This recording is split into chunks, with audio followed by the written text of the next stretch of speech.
दूसरे नंबर की लेखक का नाम है अल बरूनी।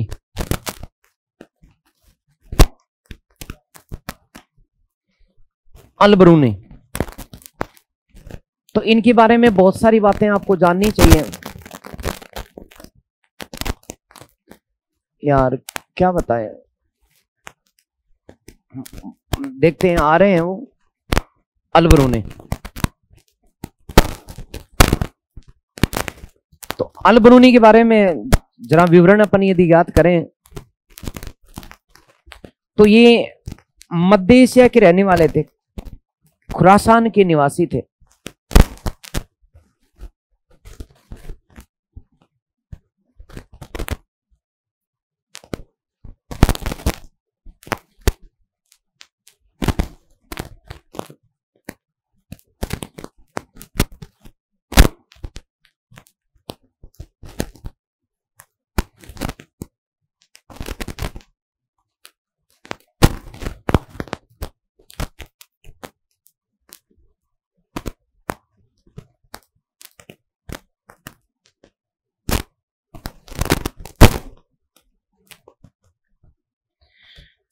तो यहां ये जो ईरान है दोस्तों, और यहां ये खुरासान,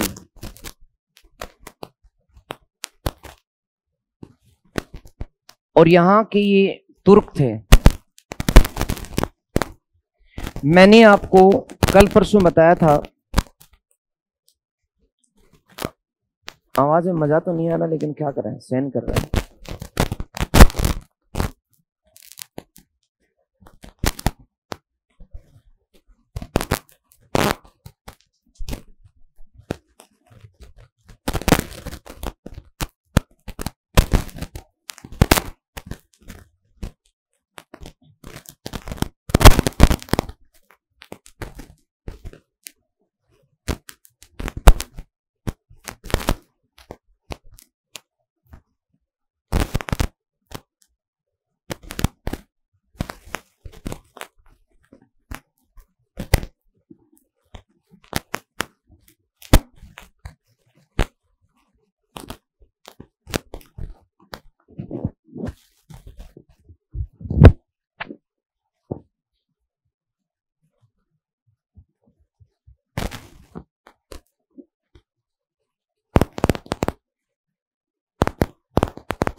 वो इसमें नहीं जाएगी ना आवाज।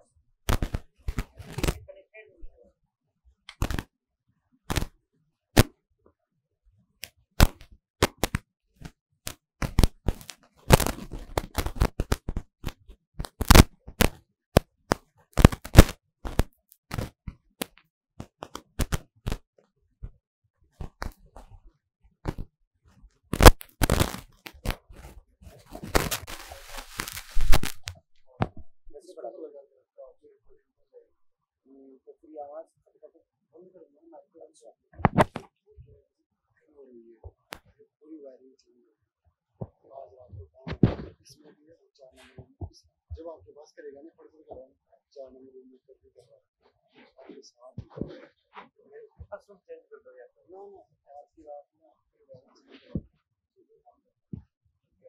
दूसरा ये बात करिए दूसरा तत्काल नंबर वाला है ना, तो 4 नंबर में देखा था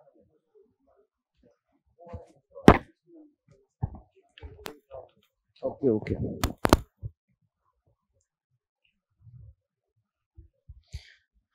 तो आवाज तो वैसे ही सुननी पड़ेगी, इसके लिए फैन बंद करने पड़ेंगे। कर दो ये, है ना, फैन बंद कर देते हैं अपन। आज रात को शायद ठीक हो जाए, है? हाँ बोला तो था लेकिन क्या करें हैं।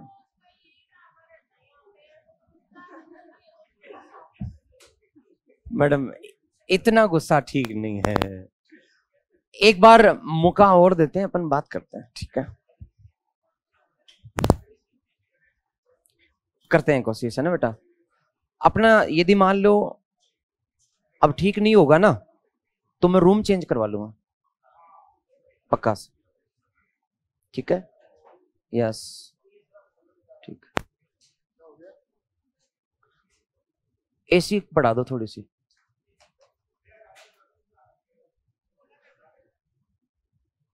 नहीं 24 नहीं 18। हाँ नहीं नहीं अब ओके, आज रात को हो जाएगा, और नहीं होता है तो रूम चेंज करा लेंगे, मस्त रहो।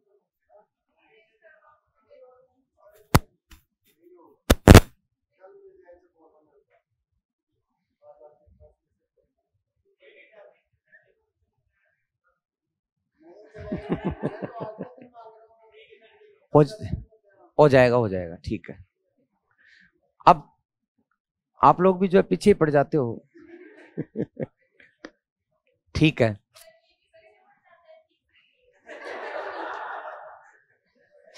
मुझे लगता है मैडम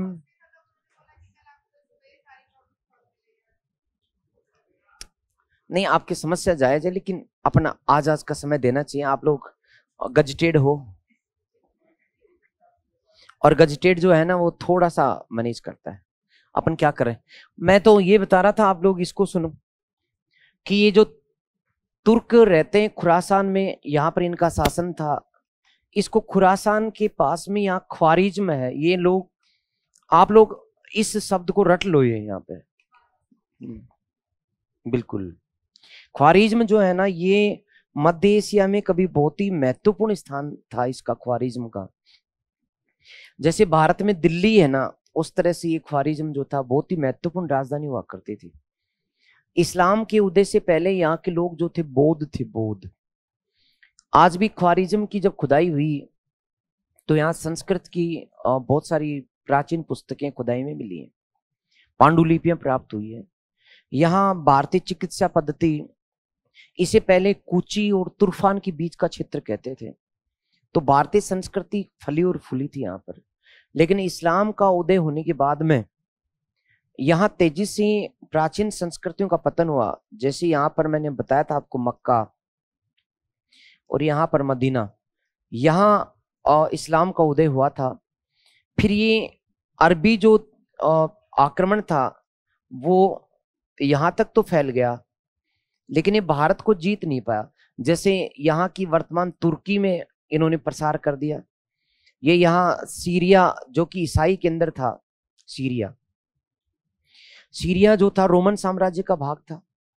और सीरिया के पास में इजराइल, जहां ईसा मसीह का जन्म हुआ था, इजराइल में, यहां पर भी इस्लाम का प्रसार हो गया। ईरान, इराक में इस्लाम का प्रसार हो गया, और मध्य एशिया के खुरासान तक इस्लाम का प्रसार हो गया। ये बात उस समय की है कि जब ये रुक गए, अर्थात ये अरबी आक्रमण जो थे ये रुक गए। अरबी लोगों के आगे बढ़कर के ये जो तुर्क थे यहाँ के, ये आगे हो गए। ये नव मुसलमान थे, ये जितने भी तुर्क थे ये नव मुसलमान थे। पहले ये बौद्ध धर्म अपनाते, अब नए नए मुसलमान बने थे। इसलिए अब शेष आक्रमण इन्होंने किए। इन्होंने पूरे मध्य एशिया में इस्लाम का प्रचार प्रसार किया। चीन के अंदर भी 2 प्रांतों में इस्लाम फैला, भारत, अफगानिस्तान, पाकिस्तान तक, यहाँ तक दिल्ली तक ये तुर्की पहुंचे थे। भारत में जो इस्लाम का आक्रमण सफल हुआ था वो मोहम्मद गजनवी और मोहम्मद गोरी, और दोनों ही तुर्क यहाँ के रहने वाले। तो ये कहानी जो है उस समय की है जब यहाँ तुर्की योद्धा जो थे, विशेष करके मोहम्मद जो था, जिसको मोहम्मद नहीं मुहम्मद कहते हैं, मुहम्मद, और इसकी राजधानी हुआ करती थी गजनी, और इसलिए इसको मोहम्मद गजनवी कहा जाता है। इसने अटैक किया था ख्वारिज्म पर। ख्वारिज्म का बौद्ध शासन जो था वो समाप्त हो गया, और यहाँ के लोगों को जबरन मुसलमान बना लिया गया। तलवार की धार पर, गर्दन पे तलवार लगा के कहा जाता था कि इस्लाम या मौत, चुन लो, तुम किसको चुनते हो। लोग मौत थोड़ी चुनेंगे, इस्लाम चुनते थे। इसी कड़ी में जो ख्वारिज्म में जब अटैक हुआ था मोहम्मद का, और ये आक्रमण 1016 के करीब हुआ था। ख्वारिज्म को तहस नहस कर दिया गया, लूट लिया गया और बंदी बनाया गया वहां पर। उन्हीं बंदी बनाए गए लोगों में एक व्यक्ति था जिसका नाम था अल-बरूनी। अल-बरूनी ने ये मंजर खुद अपने आंखों से देखा था। उसकी परिवार, उसकी पत्नी, उसके सिस्टर्स, उन सबको काट दिया गया था, उनके साथ दुराचार हुआ। फिर ये बंदी के रूप में बनाकर के लाया गया था, गजनी लाया गया, लेकिन अपनी योग्यता, अपनी विद्वता के कारण इसे मुक्त कर दिया गया। मोहम्मद गजनवी ने बाद में जब भारत पर आक्रमण किया था 1019 में, तब इसे अपने साथ लेकर के आया था। लेकिन ये बेमन से साथ था, मोहम्मद के मन से साथ नहीं था। इसलिए आ तो गया यहां गजनी से। गजनी यहां पड़ता है दोस्तों अफगानिस्तान के मध्य अफगानिस्तान में गजनी। ये यहां कंधार और ये यहां काबुल और कंधार के बीच में गजनी। तो गजनी से वो भारत आक्रमण के समय आ तो गया अल-बरूनी, लेकिन वापिस नहीं लौटा। उसने खुद देखा था भारत यात्रा की, उसने महमूद के हमलों की व्याख्या की और उसने महमूद की विध्वंस की व्याख्या की। उसने देखा था कि किस प्रकार से महमूद लूटपाट करता है और उसने भारत यात्रा की, यहां बनारस आया और बनारस में उसने संस्कृत की शिक्षा प्राप्त की। और इसके बाद इसने भारतीय जो धर्म ग्रंथ हैं अल-बरूनी ने उनका अरबी में अनुवाद किया, अरबी में लेखन किया और एक किताब लिखी थी, किताब उल हिंद, तहकीक ए हिंद। एक ही नाम है, तहकीक ए हिंद भी कहते हैं, किताब उल हिंद भी कहते हैं। इस किताब में उसने भारतीय धर्मशास्त्र अर्थात वेद उपनिषद के साथ साथ भारतीय जो विज्ञान है उसका भी उल्लेख किया, भारत की जो खगोल विद्या है उसका भी उल्लेख किया, ज्योतिष का भी उल्लेख किया है, क्योंकि मूलतः ये पहले भी ज्योतिष शास्त्री था। हाँ, और इसने संगीत ग्रंथों का भी इसमें उल्लेख किया और भारतीयों के लिए ये अच्छे शब्दों का इस्तेमाल नहीं करता क्योंकि ये चोट खाया हुआ था। इसने जब बनारस में शिक्षा प्राप्त की थी तब इसने भारतीयों को समझाया था कि आप लोग एकजुट होकर के महमूद के हमलों का सामना करो, तुम सीखो। लेकिन भारतीय कोई भी सीखने के लिए तैयार नहीं था। तब इसने अपनी किताब में लिखा कि भारतीय लोग समझते हैं, भारतीय लोगों का विश्वास है, वे समझते हैं कि उनके जैसा देश कोई नहीं है, उनके जैसा देश दुनिया में कोई नहीं है, उनके जैसा ज्ञान किसी को नहीं है, उनके जैसा ज्योतिष किसी के पास नहीं है, उनके जैसा विज्ञान किसी के पास नहीं है। इसलिए भारतीय जो है कूप मंडूक हो चुके हैं और सीखना बंद कर दिया इन्होंने। ये उस समय की गई टिप्पणी थी। काश भारतीय इस बात से सीख पाते, सीखना शुरू करते तो 150 साल बाद मोहम्मद गोरी के समय भारतीय गुलाम नहीं बनते। लेकिन हमने सीखना बंद कर दिया था, इसलिए पतन तो होना ही था। इस प्रकार से अल-बरूनी ने बिल्कुल निष्पक्ष विश्लेषण करते हुए अपनी किताब उल हिंद का लेखन किया। किस भाषा में है दोस्तों? अरबी भाषा में। ठीक है, ओके, मैं लिखा देता हूं इसको। बीच में किसी को और भी जानकारी चाहिए कि सर और थोड़ा सा और बता दो, तो मैं बता तो दूंगा आपको, लेकिन यहां अपनी एक सीमा रहेगी। बस सब कुछ तो मैं नहीं लिखा सकता क्योंकि असिस्टेंट प्रोफेसर में और भी डेप्थ आता है। तो अपन इतना जरूर पढ़ेंगे कि आपका क्वेश्चन एक भी बाहर से नहीं जाए, लेकिन इतना ज्यादा नहीं कि कोर्स 2 साल में भी खत्म नहीं हो, तो वो बहुत बोझ हो जाएगा, फिर पढ़ा नहीं जाएगा। और गनीमत तो ये थी कि पिछली बार मुझे पता नहीं क्यों ऐसा एहसास था, प्राचीन भारत में 4 महीने लग गए थे, खूब पढ़ाया और कोचिंग वाले भी, मालिक भी परेशान और स्टूडेंट भी बोले गुरुजी आधे ने कोचिंग छोड़ दी थी, गुरुजी पढ़ाए जा रहे हैं। अच्छा ये रहा कि प्राचीन भारत में डेप्थ से क्वेश्चन आए। मुझे मध्यकाल भी कराना था, फिर मैंने मध्यकाल में स्टूडेंट्स को कहा कि प्लीज आप थोड़ा सा घर पे पढ़ लेना, लेकिन इंपॉर्टेंट मैं पढ़ाऊंगा। यहाँ बैठे हैं बहुत सारे स्टूडेंट, तो इंपॉर्टेंट मैंने शायद 5-6 दिन में पढ़ा दिया था। कितने दिन लगे थे? बता कीर्ति, आप बताओ रहे कितने दिन लगे थे? 10 दिन लगे होंगे, 15 मान लो, 15 दिन में तो करा दिया था। 15 दिन में मैंने मध्यकाल खींच दिया, प्राचीन 4 महीने, मध्यकाल 15 दिन में। लेकिन ईश्वर की अनुकंपा से क्वेश्चन उसमें से भी निकल गए, 2-1% बाहर गए थे। महत्वपूर्ण में से भी ईश्वर की कृपा थी, लेकिन मैं मानता हूं ये गलत था। 15 दिन में महत्वपूर्ण कराना आत्महत्या होती है, ऐसा नहीं करना चाहिए। हालांकि मैंने विद्यार्थियों को कहा था कि आप लोग खुद जो है ये पढ़ेंगे, लेकिन फिर भी अपनी जो एक रणनीति होती है उस रणनीति में क्वेश्चंस फंस गए थे और एक पर्याप्त सफिशिएंट था। अच्छा, उस समय जब मध्यकाल पढ़ा रहा था उसी समय सिलेबस चेंज और हो गया कम वक्त, तो मैं सोच रहा था 10 दिन में पूरा करा दूं, लेकिन वो चेंज सिलेबस फिर मुझे कराना पड़ा क्योंकि मैं कंटिन्यू पढ़ा रहा था। यदि 5 दिन और लेट हो जाता तो मैं कहते था भाई वो कोर्स पूरा, लेकिन उसी समय हो गया, तो 5 दिन मुझे नए सिलेबस में और लगे थे। फिर तो प्राचीन का और कराना पड़ा था 2-3 यूनिट। बिल्कुल नहीं, ऐसा नहीं होगा, सिलेबस चेंज 3 साल तक नहीं होगा, आप चिंता मत करो। नहीं नहीं, ऐसा नहीं, आपके साथ अभी टाइम है ना। उस समय क्या था कि प्राचीन भारत में बहुत ज्यादा टाइम लिया था मैंने, लेकिन ये अच्छा रहा। प्राचीन भारत के पिछले पेपर में इतने डेप्थ के क्वेश्चन है कि किसी का हवा नहीं लग रही कि किस किताब में से है। लेकिन मेरे वाले वो 2 रजिस्टर कोई जिसके पास है उनका मंगा करके देख लेना, सब कुछ उसमें है।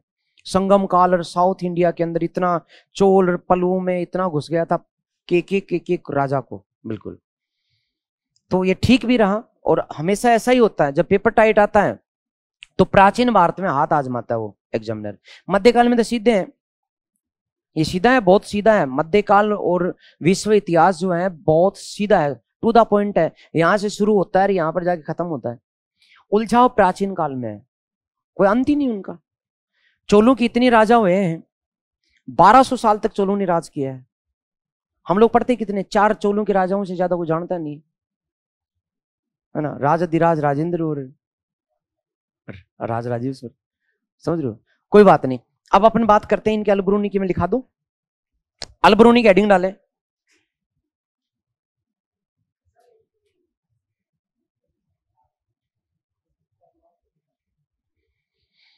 हाँ, मैं प्रश्न तो बनता है, लेकिन जिसे अनुवाद मुगल काल में किया गया था इसका। हाँ, तो ये जैसे मुगल काल में किया गया इनका, तो मैं वहां पर अनुवाद विभाग स्थापित कराते हुए कराऊंगा तो ज्यादा मजा आएगा उसमें। बस आपको पूरी चीज ध्यान रहे। और यदि यहीं पर अपन आगे तक का ले लेंगे तो फिर वो आगे मजा नहीं आएगा और यहाँ बहुत ज्यादा हो जाएगा। ठीक है, ओके। अलबरूनी में लिखे दोस्तों, मध्य एशिया के ख्वारिज में, मध्य एशिया के ख्वारिज में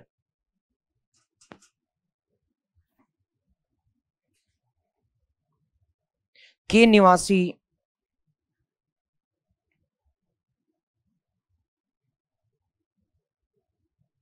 अलबरूनी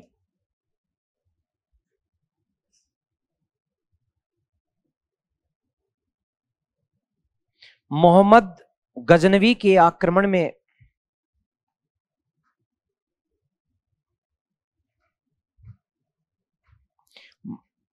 मोहम्मद गजनवी के आक्रमण में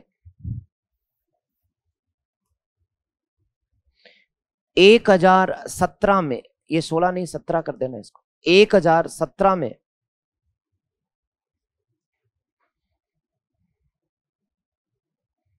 बंदी बनाए गए, बंदी बनाए गए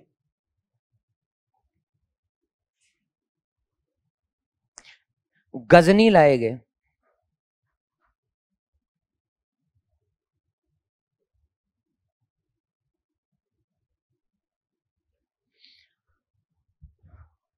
ज्योतिष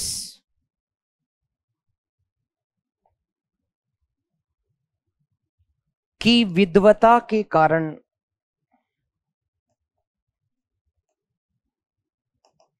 ज्योतिष की विद्वता के कारण महमूद ने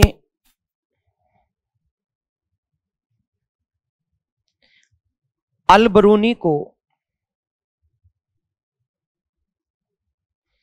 महमूद ने अलबरूनी को मुक्त कर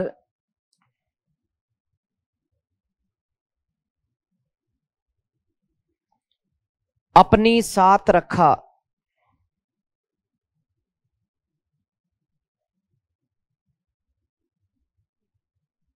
आगे लिखे 1019 ईस्वी में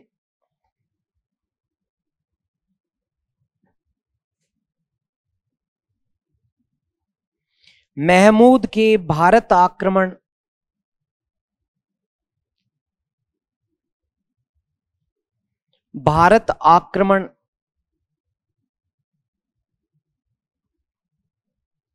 के समय अल बरूनी साथ आया।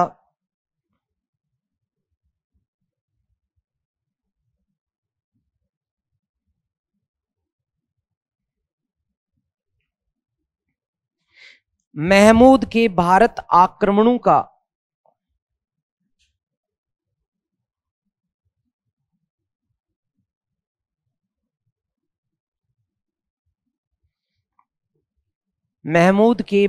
आक्रमणों का निष्पक्ष वर्णन किया।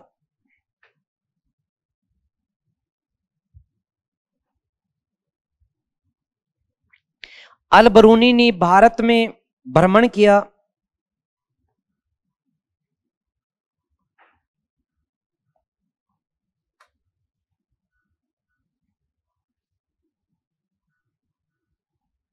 अल बरूनी ने भारत भ्रमण किया। हिंदुओं की भाषा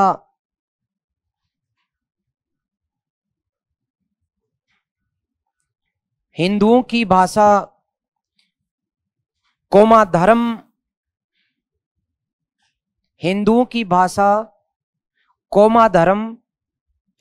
दर्शन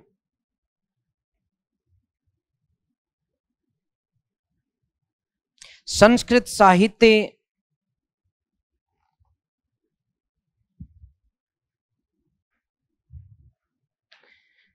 भारतीय विज्ञान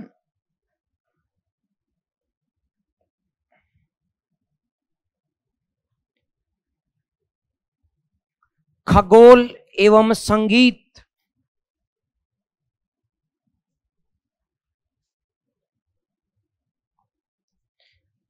का ज्ञान प्राप्त किया।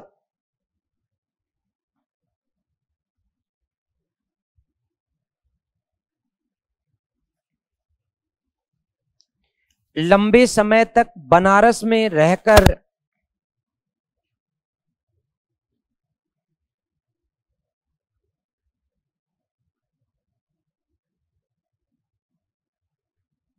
संस्कृत की शिक्षा ली।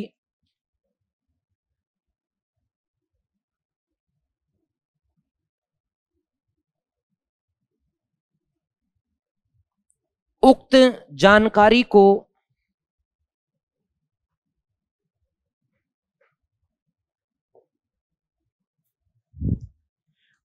अरबी भाषा में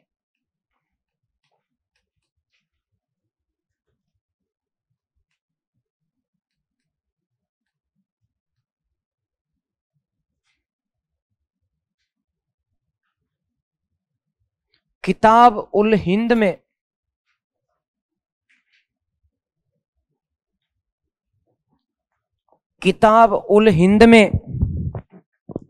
निष्पक्ष रूप से लिखा।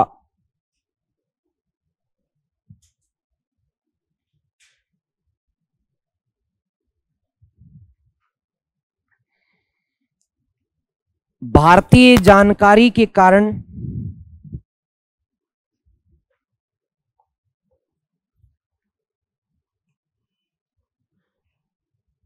इस ग्रंथ को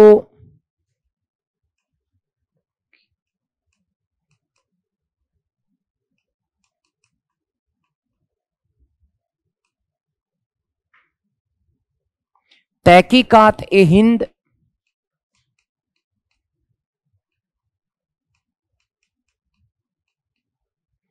तारीख ए हिंद कहा जाता है।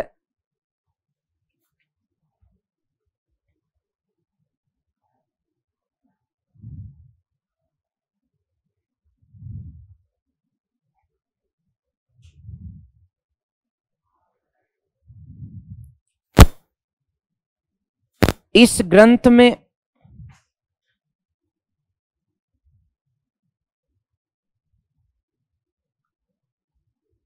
ग्यारहवीं सदी के भारतीयों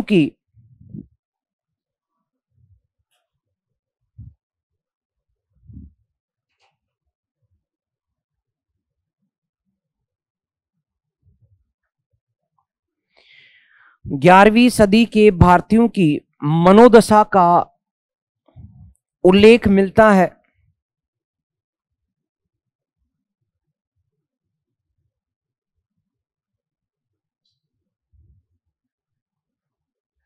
जैसे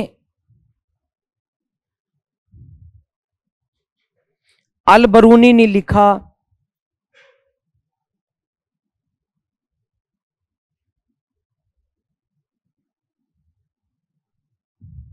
भारतीय समझते हैं कि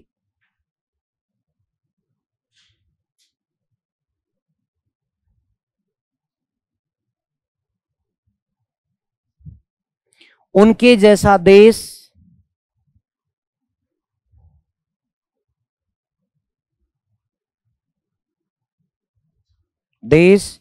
कोमा उनके जैसा विज्ञान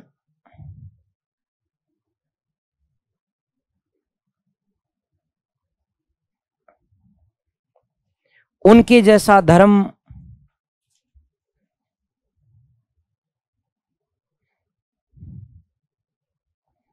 उनके जैसा ज्योतिष कहीं भी नहीं है।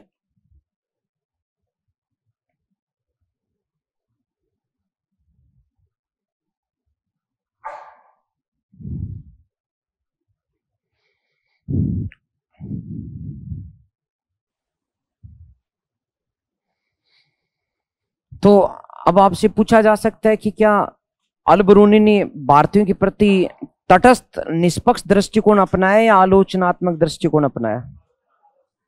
नहीं, निष्पक्ष है। जो उसको बुरा लगा वही कहा। उसने महमूद की आलोचना ज्यादा की क्योंकि उसकी पीड़ा थी कि उसके सामने उसके घर वाले काट दिए गए थे, वो तो बंदी बनाया गया था। इसलिए इसने मोहम्मद गजनवी की कहीं पर भी बड़ाई नहीं की। जिस शासक के साथ वो भारत आया वापस लौट करके नहीं गया और वो उसकी बड़ाई नहीं करता, वो उसको हत्यारा, लुटेरा, विधर्मी कहता है। तो भारतीयों के पक्ष में है, लेकिन भारतीयों में कोई कमी है तो उसका निष्पक्ष विवरण इन्होंने दिया।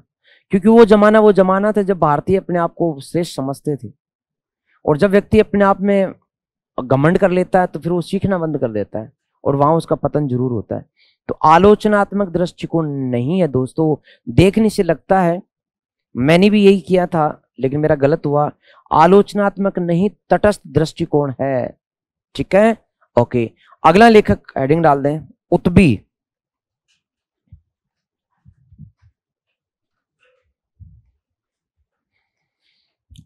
लेखक नंबर 3, मध्यकालीन इतिहास के स्रोतों में लेखक नंबर 3 उत्बी। शाबाश, अरे वाह मैडम, आप तो होशियार हो। इसकी रचना का नाम है तारिख ए यामिनी। इसे दूसरे रूप में किताब उल यामिनी भी कहते हैं। इसकी भाषा कौन सी है मैडम, ये बताओ तो मानो।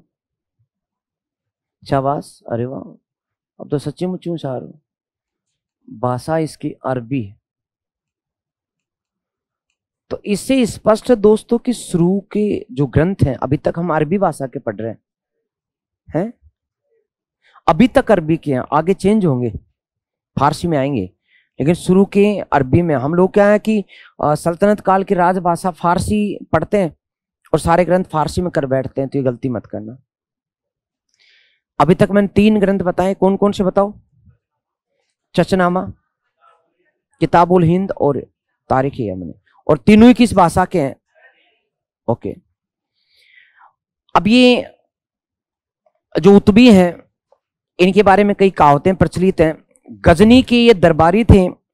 जो मोहम्मद गजनवी था उससे पहले शासक था सुबुक्तगीन। आप लोगों को ज्यादा मतलब नहीं है, नहीं याद होता तो छोड़ दो। सुबुक्तगीन मोहम्मद गजनवी से पहले शासक था, तो उसके समय भी थे। सुबुक्तगीन के समय भी ये सुबुक्तगीन के समय भी ये दरबारी थे। और महमूद जो था, महमूद गजनवी, उसके समय भी ये गजनी में उसके दरबारी थे। विद्वान थे, इस बात का पता इस महमूद गजनवी को भी था। इसलिए इनको लिखने के लिए कहा था उत्बी को कि तू लिख मेरे बारे में। लेकिन उत्बी कभी भी भारत नहीं आया, नहीं आया ये भारत नहीं आया। इसलिए इसका जो विवरण है ये सुना सुनाया है, और इसके विवरण में त्रुटियां हैं, क्योंकि इसने भारत के बारे में कई काल्पनिक बातें की हैं। जैसे दूसरे देश में रहकर के उसके बारे में करते हैं कि भारत जो है वो सोने का देश है। इसने लिखा कि भारत में सोने के पहाड़ हैं और इसलिए वहां आक्रमणकारी जाते हैं। लेकिन हम लोगों ने तो देखा है यहाँ पर कि सोने की चिड़िया और सोने की पहाड़ियां कुछ कभी दिखी आपको? सोने की उड़ती चिड़िया नजर? यहाँ दुनिया का सबसे कम सोना निकलता है भारत में। हाँ, नहीं निकलता नहीं, इसको लग रहा था। लेकिन सोने की चिड़िया का मतलब वास्तविकता में देखें तो यहाँ सोना सबसे कम निकलता है दुनिया में। एक कोलार के खाने ले दे करके उसमें भी अब खनन बंद हो चुका है। पहले भी बहुत कम था, क्योंकि इतना गहरे में था कि अब उसको 1 किलो सोना निकालने के लिए जो 5 करोड़ रुपए खर्चा होता है मशीनों का, आदमियों का, उसमें तो सोना 1 किलो वैसे आधी कीमत पर 2 किलो सोना खरीद लेंगे अपन, इसलिए बंद। तो सोना कभी भारत में निकला नहीं है। फिर भी भारत, हाँ, संपन्नता के अंदर सोने की दलदल था, घूम फिर के सोना यहाँ भारत में आता था। तो उत्बी का जो विवरण है वो त्रुटिपूर्ण है। बताते हैं कि ऐसे अनुमान किया जाता है कि महमूद गजनवी से शुरू में बड़ा प्रभावित था। उसे कहा था कि तू एक दोहा लिखेगा तो उस अरबी की एक आयत, अरबी भाषा में दोहे को आयत बोलते हैं, तो एक आयत लिखेगा तुझे 1 सोने की मुहर दे दूंगा। तो इसने क्या कि 1 लाख से अधिक आयतें लिख डाली, हर आयत एक, और अपने इसकी प्रशंसा में लिख डाली। तो कई मामलों में तो खुद इसको, जैसे भारत के बारे में कि ये इतना सोना कहाँ से लाता है, तो इसने लिखा कि महमूद गजनवी भारत जाता है, इसने गया भी भारत में, कोई 15-20 आक्रमण कर दिए थे इसने। तो उसने कहा कि वो सोने के पहाड़ से जब सोना खत्म होता है और काट के ले आता है। तो इसको बहुत गुस्सा भी आया और उसने उसको 1 लाख दोहे लिखने के बाद में मना कर दिया कि नहीं दूंगा, मत, कुछ भी नहीं दूं, एक भी नहीं दूं। इसी गम में बाद में उत्बी जो था उसने आत्महत्या कर ली। तो ऐसे भी लेखक हैं। अब अच्छा, सोना नहीं मिला तो मरने की जरूरत थी भाई, जी तो लेता, सोना थोड़ी साथ लेके जाता, जी तो लेना चाहिए था उसको, सोना होता तो क्या होता। लेकिन ठीक है, तो इसका विवरण जो है ना भारत के बारे में, चूंकि भारत आया नहीं है, सुना सुनाया विवरण है, इसलिए त्रुटिपूर्ण है दोस्तों, ठीक है। और बहुत ज्यादा जानकारी इसकी अपने काम की है नहीं। लेकिन हाँ, अल-बरूनी की जो विवरण दिया गया है उसको उत्बी के साथ मिलाते हैं तो भारत के बारे में जो जानकारी है वो और बेहतरीन हो जाती है। तो एक सहायक स्रोत के रूप में उत्बी की इस ग्रंथ का प्रयोग किया जाता है। क्योंकि उत्बी का समकालीन लेखक पूछा गया है आपको, तो चूंकि दोनों ही महमूद के समकालीन है, महमूद गजनवी के साथ ही तो कौन आया? अल-बरूनी, और इसी के समय कौन है? तो इसलिए उत्बी का समकालीन लेखक अल-बरूनी है। अभी तो पढ़ा अपन ने, तो ये याद रखेंगे आप लोग घुमा फिरा करके। मैं लिखा दूं उत्बी के बारे में, लिखें दोस्तों, उत्बी के बारे में मैं लिखा देता हूं। उत्बी हेडिंग डाल दो, डाल दी, लिखें महमूद गजनवी से पूर्व, महमूद गजनवी से पूर्व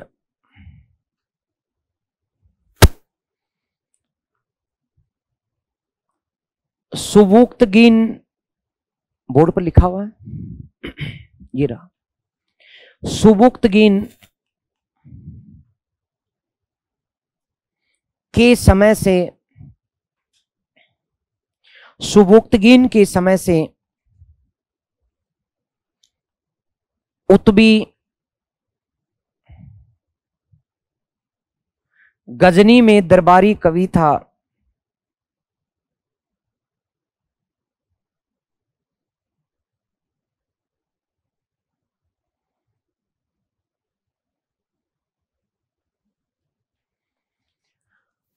महमूद के समय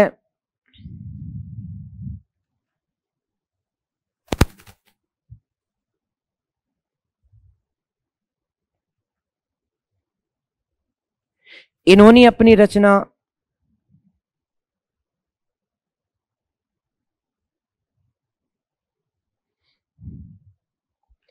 तारीख ए यामिनी,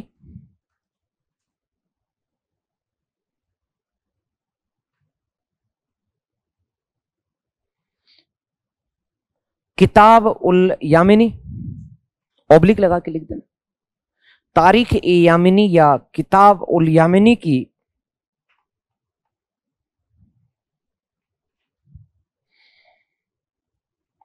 अरबी भाषा में रचना की।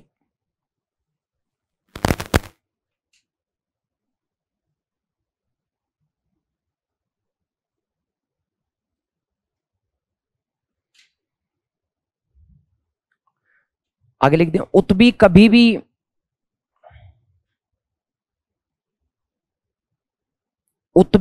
भी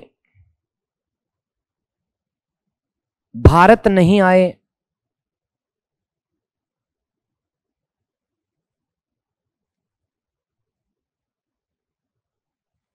अतः इन्होंने भारत का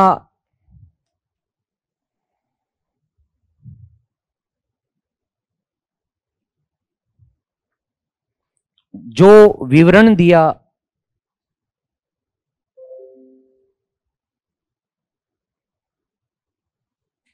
वह त्रुटिपूर्ण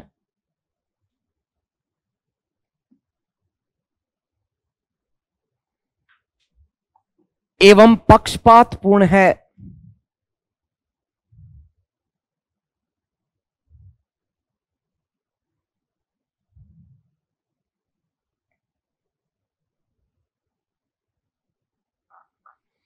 आगे लिखिए, उत्बी ने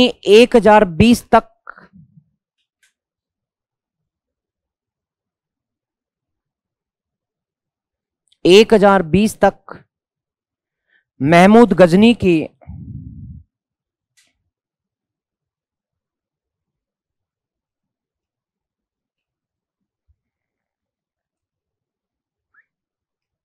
भारत आक्रमणों का उल्लेख किया।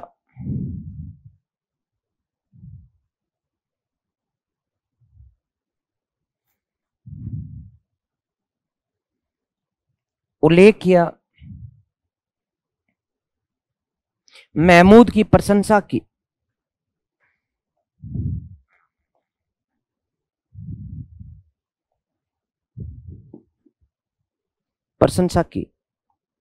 यहां पर एक उसका प्रसिद्ध कथन है कि खुदा के बंदे जहां भी गए मूर्ति भंजक काफिरों का संहार किया।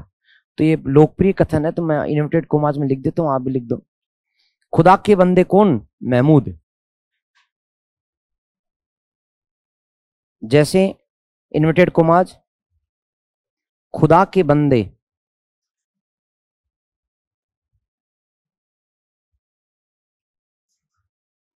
जहां भी गए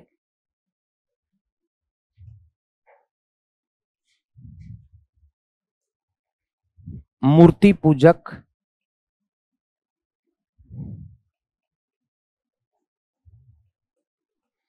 काफिरों का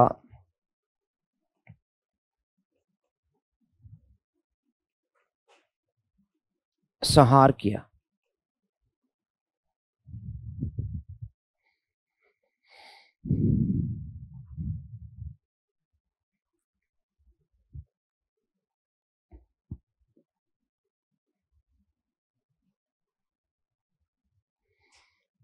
लास्ट लाइन लिख दे।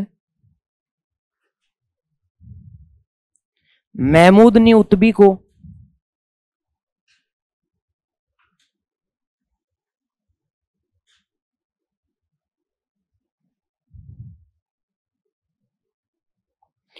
महमूद ने उतबी को प्रत्येक दोहे पर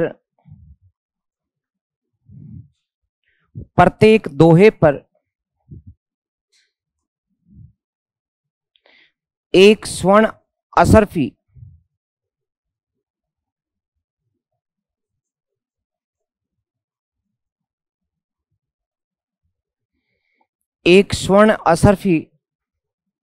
देने का वादा किया था।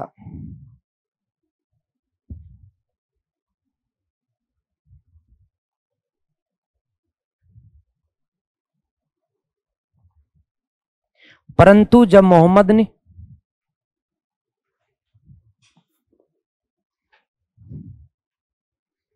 सोना देने से इनकार किया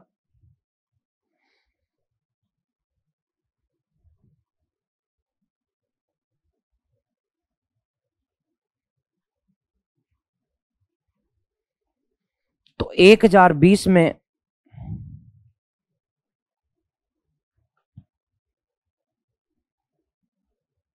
उतबी ने आत्महत्या की।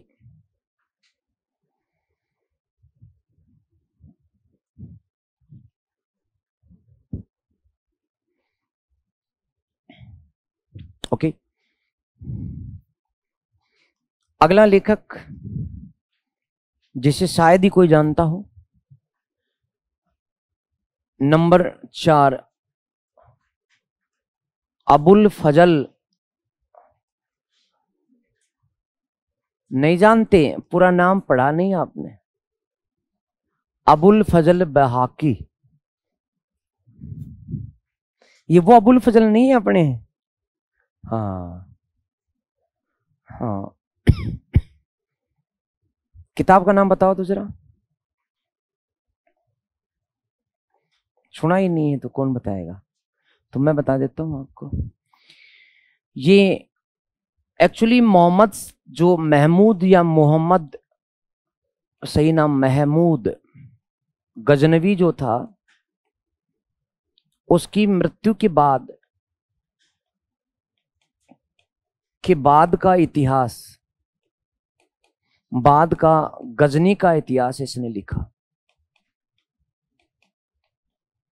इसमें मिलता है 1059 तक का इतिहास का वर्णन ये करता है।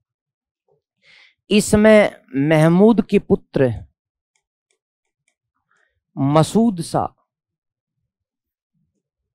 का शासन था।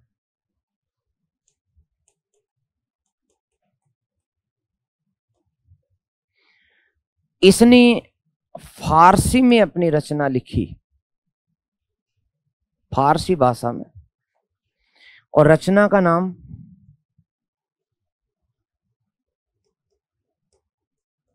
मुजल्ला दादी है बहाकी। इसकी रचना का नाम ये है। तो महमूद गजनवी के अंतिम दिनों का उल्लेख इसी में है। महमूद गजनवी के बाद गजनी में क्या हुआ उसका उल्लेख इसमें। और मसूद शाह के समय ये जो गजनी है ये कमजोर पड़ गई थी। ये जो गजनी है ये कमजोर पड़ गई थी, ये गजनी यहां पर। और यहां पर गोर जो राज्य है उसका उदय हो गया था, और गोरियों ने, गोर राजधानी वालों ने गजनी को तहस नहस करके लूट दिया था, और गजनी के प्रत्येक व्यक्ति के घर को लूटा गया था।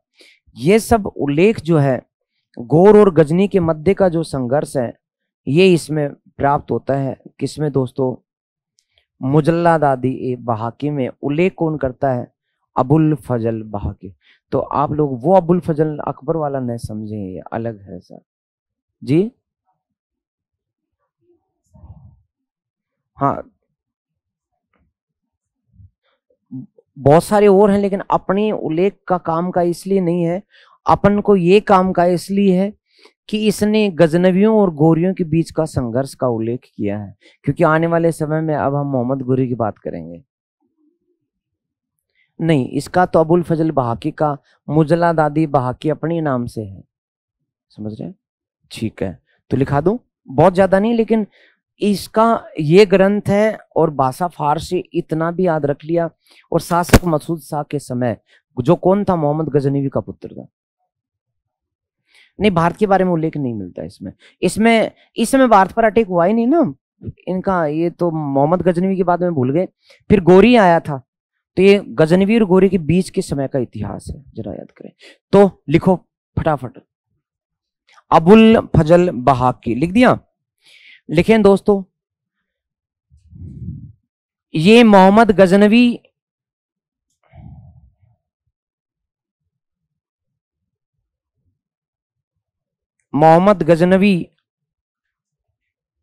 की मृत्यु के बाद गजनी के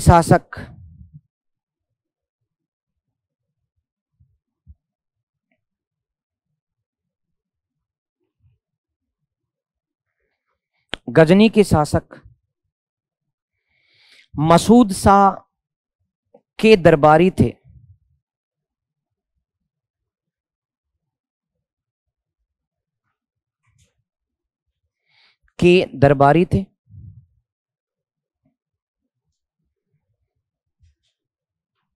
इन्होंने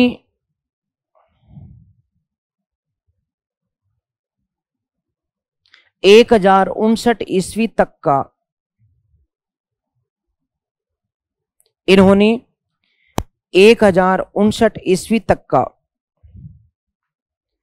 गजनी का इतिहास लिखा।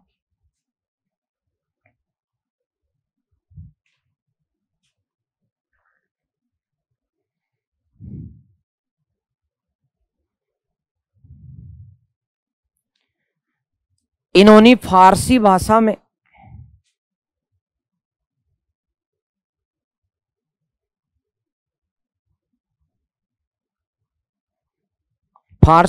में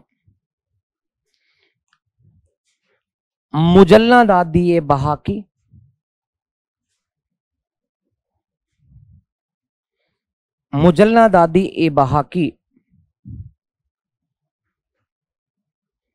की रचना की,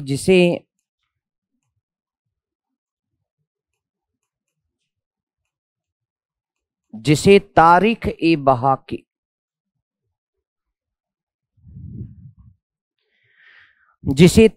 ए बहाकी भी कहा जाता है।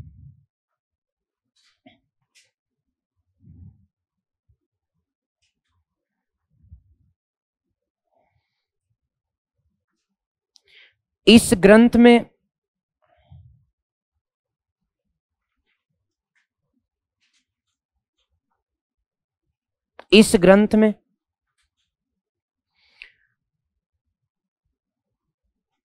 गजनी राज्य के कमजोर पड़ने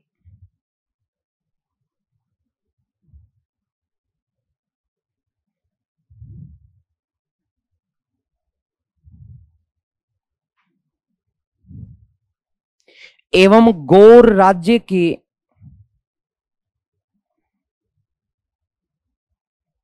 गजनी राज्य के कमजोर पड़ने एवं गौर राज्य के उदय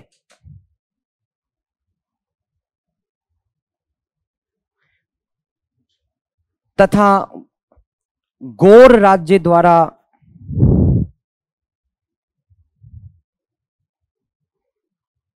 गजनी को लूटे जाने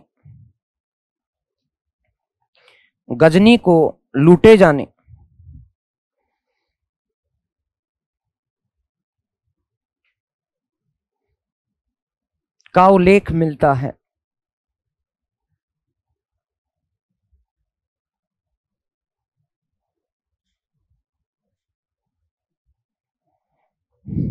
ओके,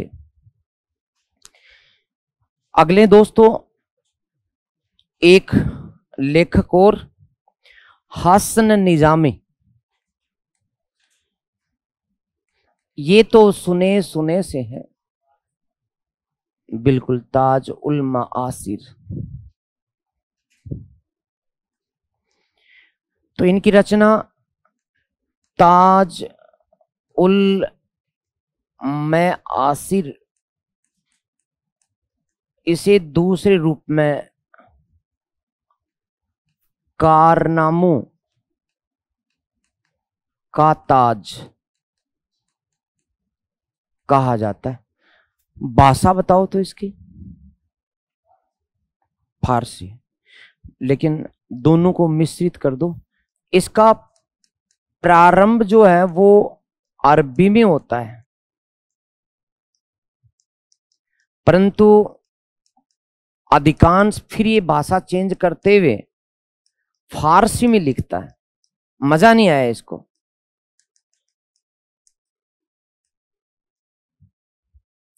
तो अरबी में प्रारंभ, फारसी में लेखन। फिर भी ये जैसे कोई विद्वान नहीं होते स्टाइल मारने वाले, जैसे अपने बीच भी कोई हो, तो वो अंग्रेजी में बातचीत शुरू करता है, लेकिन शब्द समाप्त हो जाए तो बीच में हिंदी कुछेड़ देता है। वो वाली स्टाइल है इसकी। हमेशा कोई नया टॉपिक प्रारंभ करता है अरबी में, वो कथनों से प्रारंभ करता है, लेकिन थोड़ी देर में फारसी में आ जाता है। इसका मतलब है मूल रूप से है ना फारसी भाषा जानता था, लेकिन पैगंबर की भाषा अरबी थी, मोहम्मद साहब की भाषा अरबी थी, अरबी की बड़ी इज्जत थी। इसको अरबी कम आती थी, फिर भी स्टाइल मारने के लिए अरबी में प्रारंभ कर देता था, लेकिन बात को पूर्ण फारसी में करता था। इसलिए मिक्स भाषा का ग्रंथ है। अरबी में कथोपकथन, किसी का हदीस के रूप में, हनीफ के रूप में कोई कथन है मोहम्मद साहब का, कोई मुस्लिम रीति रिवाज का उल्लेख करना होता है तो वो फटाक से अरबी में आ जाता है। लेकिन जब उसको युद्धों का, भारत में स्थानों का वर्णन करना होता है तो धड़ाधड़ फारसी ठोकता है। इसलिए प्रारंभ अरबी में हुआ है, लेकिन समापन फारसी में। ओके, तो इसने भारतीय इतिहास के लिए जो ताज उल मासिर लिखा, इसमें एक क्वेश्चन आया हुआ है, वो मैं आपको पूछ रहा हूं। ये ताज उल मासिर किस शासक को समर्पित, देख लो, क्या इसमें कुतुबुद्दीन ऐबक का है, या गोरी को समर्पित है, या ऐबक को समर्पित है, या इल्तुतमिश को समर्पित है, और है तो तीन में से एक।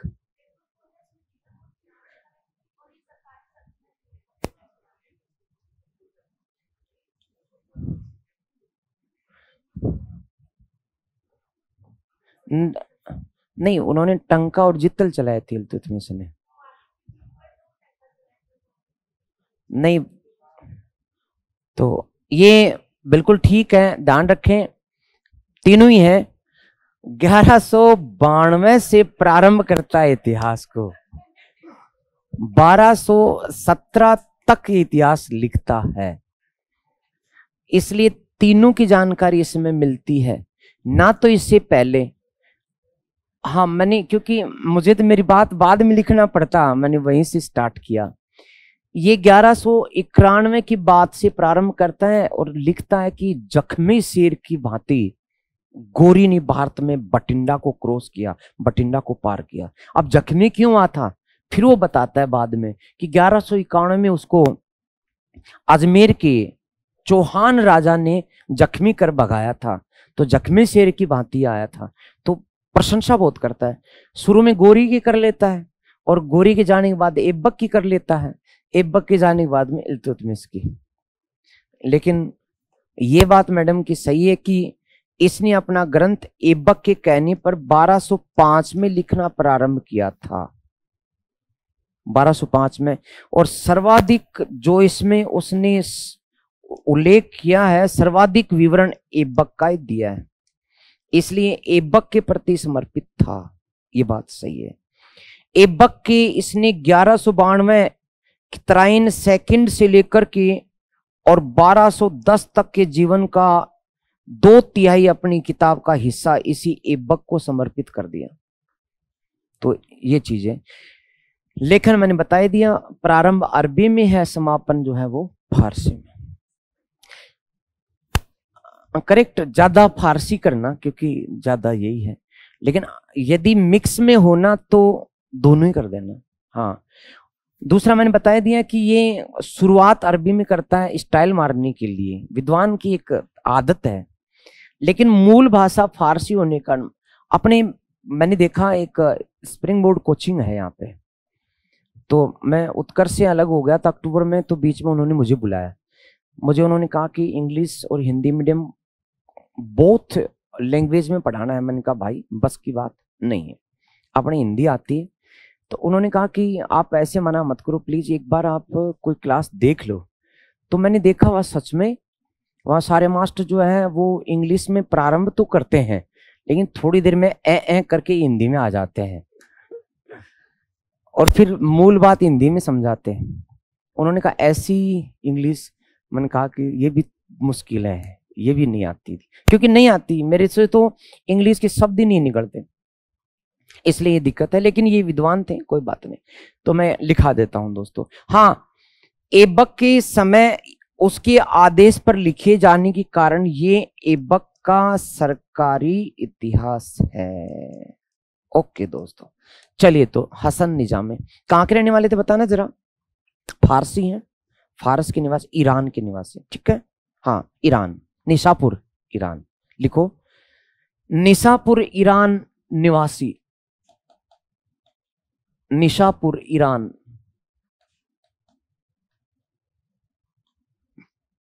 ये आप लोगों को मैं बता दूं कि जो जयपुर है ना, इसके आगे पुर जो लगा हुआ है वो ईरानी भाषा का है।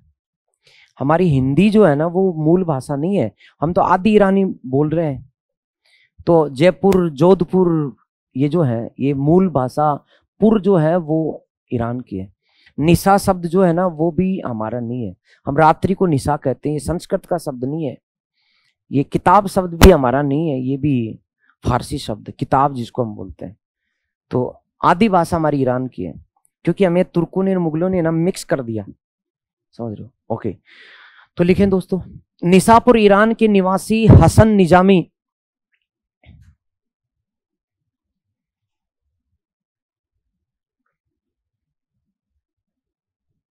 मोहम्मद गोरी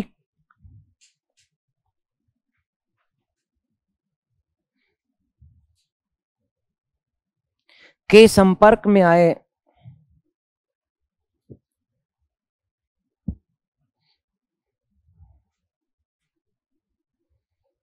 ऐबक ने संरक्षण दिया, ऐबक ने संरक्षण दिया।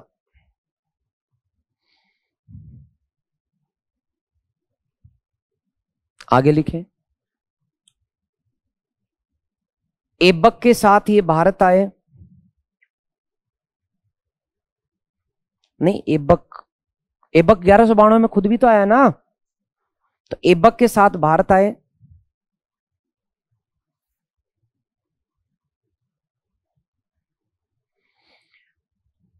अपनी पुस्तक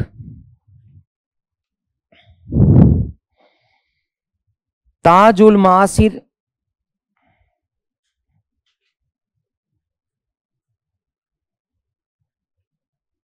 या कारनामों का इतिहास, ताज उल मासिर या सॉरी कारनामों का ताज, ताज उल मासिर कारनामों का ताज 1205 में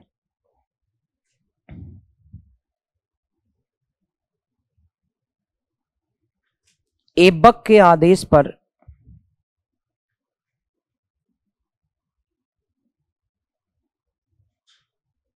लिखना प्रारंभ किया।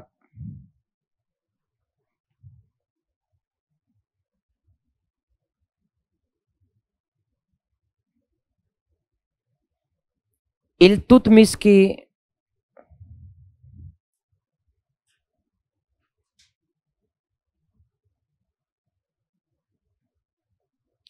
शासन में 1217 तक का इतिहास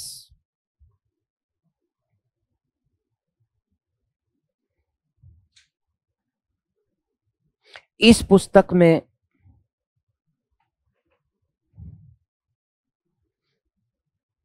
प्राप्त होता है।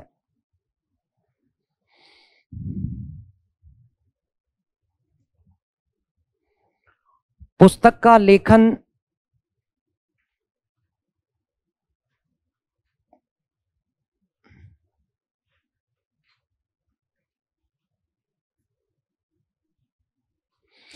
अरबी भाषा में पुस्तक का लेखन अरबी भाषा में प्रारंभ किया गया।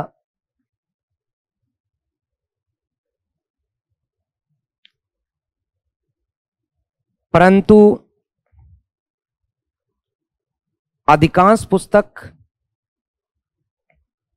फारसी भाषा में लिखी गई।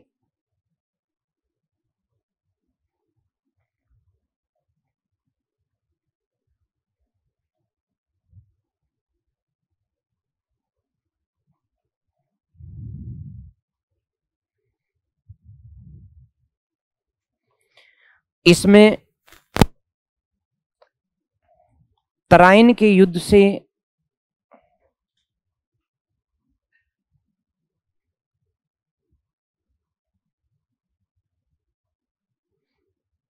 गोरी का इतिहास,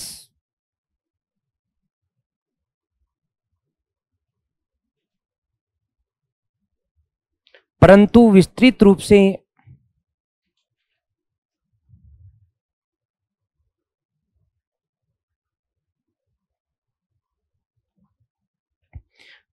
ग्यारह सौ 92 से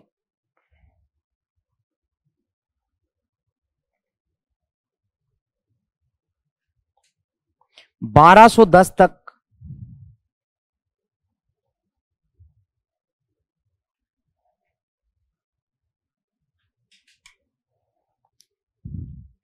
ऐबक के सैन्य अभियान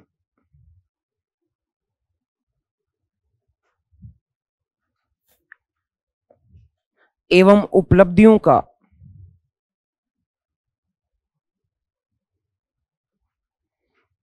उल्लेख मिलता है।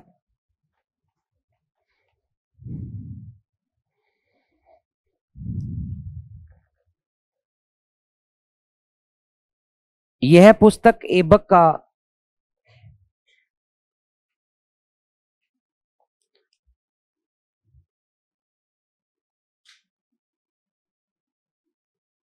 सरकारी इतिहास माना जाता है।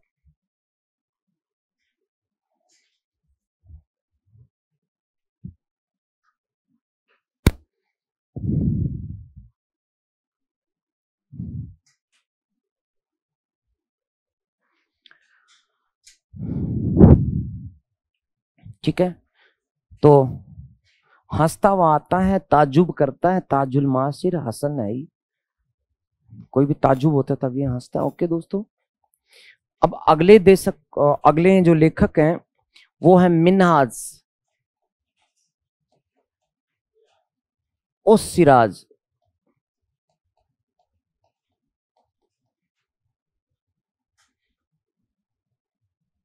मिन्हाज उस सिराज, इनकी रचना कौन सी है? तबकात ए नासिरी। भाषा कौन सी है दोस्तों? 100% फारसी। अब राजभाषा बन चुकी थी फारसी।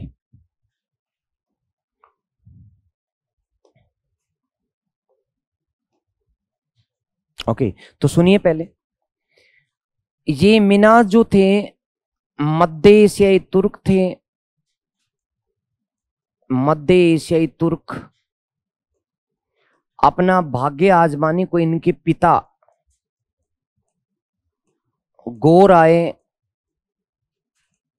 और वहां ये काजी बने थे। इनके पिता काजी बने। तो जो गोरी थे, गोरी के बाद इल्तुतमिश के समय गोरी की मृत्यु हो गई। इसके बाद उनका एक दास और गुलाम और दामाद था, कुबाचा।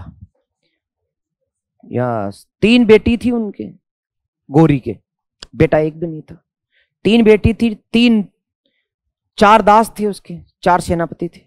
तो 3 बेटियों ने 3 दासों को तो अपना लिया। एक जो था वापड़ा घूमता रहा, और उसका नाम जो था कौन सा था? बख्तियार खिलजी, कुतुबुद्दीन बख्तियार खिलजी, नालंदा विश्वविद्यालय को तोड़ने फोड़ने वाला, विक्रमशिला वाला। तो वो क्यों तोड़ा फोड़ा? क्योंकि उसको जगह नहीं मिली।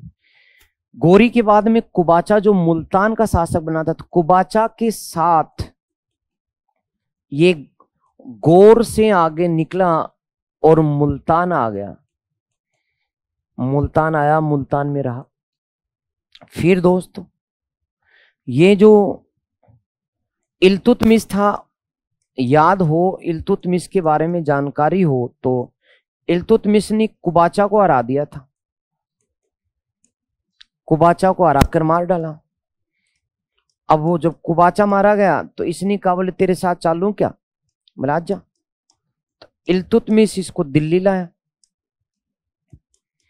लेकिन इल्तुतमिश ने इसको वो इज्जत नहीं दी, क्योंकि पता था दुश्मन का साथी रहा है। इसे इज्जत मिली थी नासिरुद्दीन मोहम्मद के समय। नासिरुद्दीन मोहम्मद जो इल्तुतमिश का पुत्र था, जो शासक था, कब से कब तक? 1246 से 66 तक। इसका जब शासनकाल था तब ये इसका दरबारी बना और दरबारी इतिहासकार बना। दरबारी इतिहासकार ये बना और इसने इसी को ये पुस्तक समर्पित की, इसी को अपना जो ग्रंथ है समर्पित किया। नाम पढ़ोगे तो नासिरी मिलेगा यहाँ पे। नासिरुद्दीन को समर्पित होने का नासिरी। तबकात का मतलब होता खंड। हम खंड कहते हैं हिंदी में, जैसे कि कोई किताब की कितनी भाग है, कितनी खंड है, खंड को फारसी में तबकात कहते हैं जी। जिल्द तो अपना हिंदी का ही नाम है, भाग होता है वैसे, सीरीज भी वही है, अर्थ तो है, लेकिन तबकात शब्द का अर्थ है खंड। तो ये जो पुस्तक है तबकात नासिरी, ये 23 खंडों में बटी हुई है। इन 23 खंडों में इसने किसका इतिहास लिखा? तो इसने मोहम्मद साहब जो पैगंबर थे वहां से शुरू किया, मोहम्मद साहब से स्टार्ट किया और खंड टू खंड अलग अलग तबकातों में। फिर इसने खलीफाओं का भी उल्लेख किया। फिर अगले खंड में इसने गोरी, ऐबक, इल्तुतमिश, रजिया, इन सब का उल्लेख करता करता सबसे ज्यादा खंड इसने किस पर लिखे किया? उनका सब भाइयों का, जितने भी भाई है ना 4। हाँ, ऐबक के बाद आराम सा उसका उल्लेख ये नहीं करता, उल्लेख नहीं करता क्योंकि बहुत कम लेखक करते हैं। लेकिन इल्तुतमिश के जो बेटे थे रुकनुद्दीन, बैराम शाह वगैरह, उन सब का उल्लेख किया, लेकिन वो तो बहुत छोटे हैं। रजिया और रजिया के बाद में नासिरुद्दीन का किया उल्लेख। इसके बाद में दोस्तों इसने सर्वाधिक जो उल्लेख किया वो किसका किया है? नासिरुद्दीन मोहम्मद का, इसने इसका उल्लेख किया। अब यहां बलबन का उल्लेख इसमें विस्तृत शासक के रूप में नहीं मिलता, क्योंकि नासिरुद्दीन के समय का भी इसने 1259 तक का इतिहास लिखा। ठीक है, लास्ट बात, इसका जो 23वां खंड है, 23वें खंड में 23वीं तबकात में, तबकात के अंदर दोस्तों इसने तैमूर का इतिहास भी लिखा। तैमूर, सॉरी दोस्तों, चंगेज खां, चंगेज खां मंगोल का इतिहास भी लिखा। तैमूर लंग तो 1398 के लगभग, तो पैदा भी नहीं हुआ था, मतलब मेरे से मिस्टेक हो गई थी, सुधार ली। चंगेज खां यानी मंगोलों का इतिहास भी इसमें मिलता है। जो चंगेज खां भारत पर 1221 में आक्रमण करने आया था, यदि वो आक्रमण कर लेता तो आज भारत की दुर्दशा क्या होती? आईएएस में एक क्वेश्चन आता है मेंस में, 800 शब्दों में लिखे हैं कि यदि चंगेज खां का आक्रमण भारत पर हो जाता तो भारत में कौन रहता? जनसंख्या होती दुनिया की सबसे कम, और भारत होता अफ्रीका जैसा राष्ट्र, क्योंकि चंगेज खां बहुत बर्बर और वैसी था। शहरों को वो तहस नहस करता और हल चलाता, तब वहां से आगे बढ़ता। उसको शहर पसंद नहीं थे।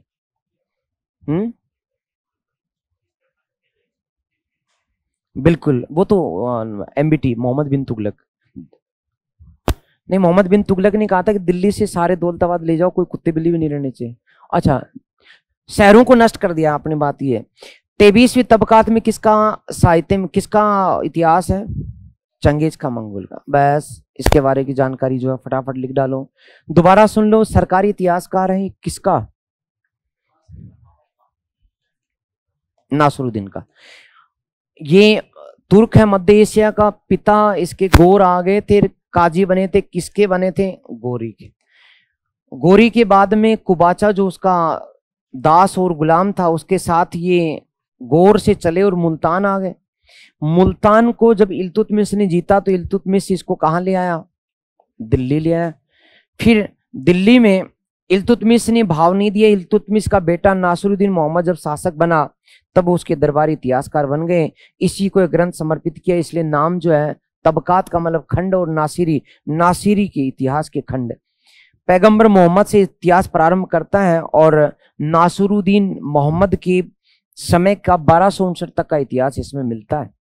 और 23वीं तबकात के अंदर लास्ट खंड में चंगेज खां मंगोल का इतिहास भी मिलता है। अगली बात और सुनो। अगला जो लेखक अपन बाद में पढ़ेंगे तो उसका नाम होगा बर्नी, जियाउद्दीन बर्नी। जियाउद्दीन बर्नी ने तारीख ए फिरोज शाही की रचना की। शानदार किताब है। फतवा जहांदारी तो उसके प्रशासन पर है, मतलब इतिहास की बात करें तो तारीख ए शेरशाही, तारीख ए फिरोज शाही। तो तारीख ए फिरोज शाही का लेखन ठीक वहां से करेगा बर्नी जहां पर यह खत्म करता है, इसलिए इन दोनों किताबों को पूरक माना जाता है। सल्तनत काल के इतिहास के लिए दो किताबें सबसे महत्वपूर्ण है। एक किताब मिनाज सिराज की तबकात नासरी और दूसरी जियाउद्दीन बर्नी की तारीख ए फिरोज शाही। तो मैं बता दूंगा, इनको पूरक माना जाता है, तो अपन लिख देंगे आगे, पहले इसको छाप दें। मैं लिखवा दूं? लिखें दोस्तों, मिनाज सिराज की हेडिंग डाल दो तो मिनाज और सिराज। किताब का नाम भी लिख दो, तबकात ए नासिरी। भाषा लिख दो फारसी। 23 खंड या 23 तबकात।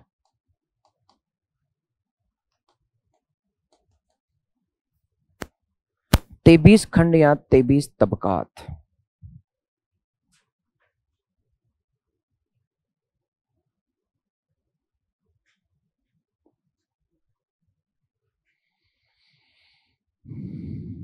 लिख दिया दोस्तों?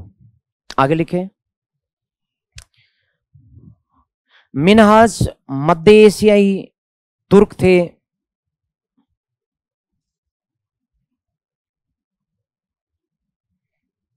मिनहाज मध्य एशियाई तुर्क थे।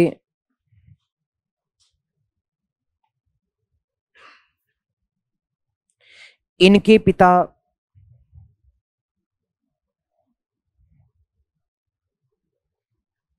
गोर आए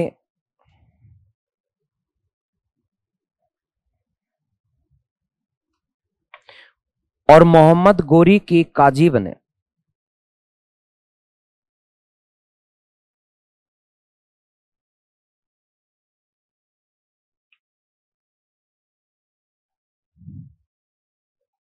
काजी बने। आगे लिखे। गोरी मृत्यु के बाद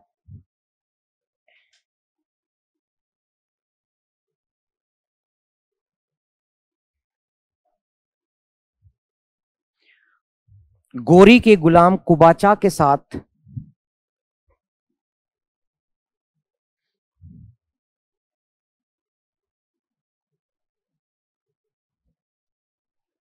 गोरी के गुलाम कुबाचा के साथ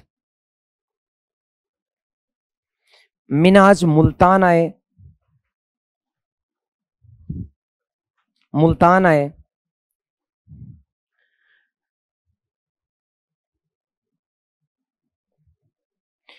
जब इल्तुतमिश ने मुल्तान को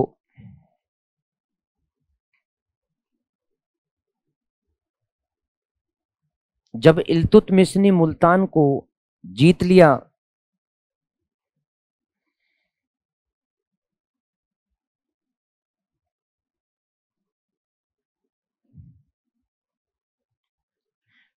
तब ये इल्तुतमिश के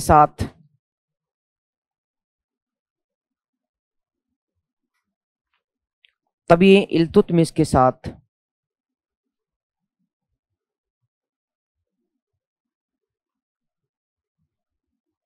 दिल्ली आए।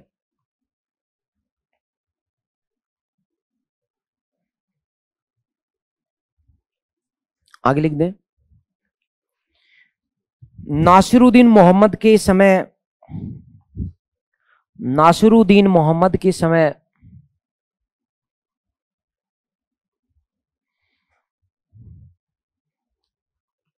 दरबारी इतिहासकार बने।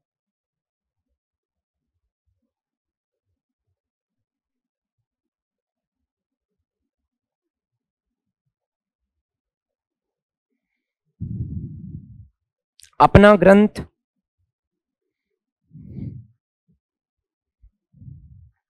फारसी भाषा में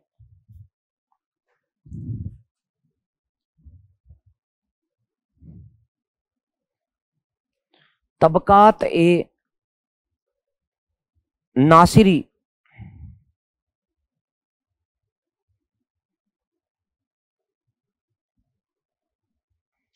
नासिरुद्दीन मोहम्मद को समर्पित किया।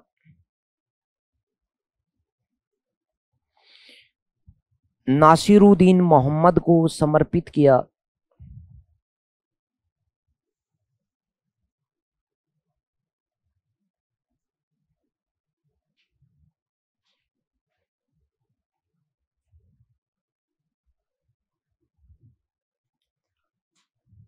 नासिरुद्दीन के समय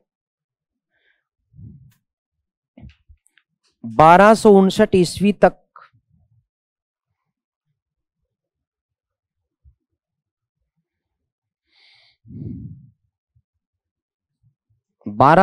ईस्वी तक का इतिहास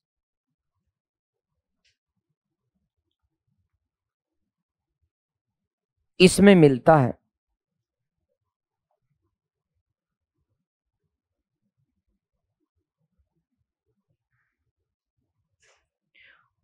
प्रथम तबकात में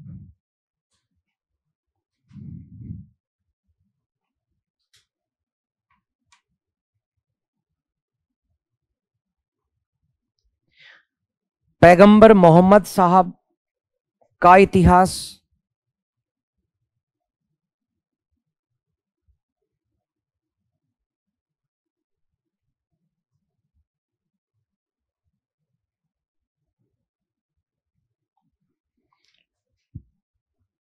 दूसरी तबकात से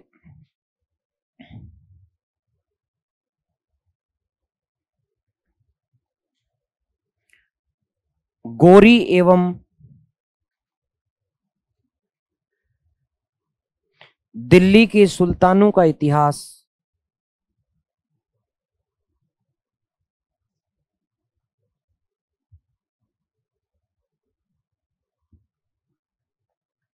दिल्ली के सुल्तानों का इतिहास लिखा। सर्वाधिक तबकात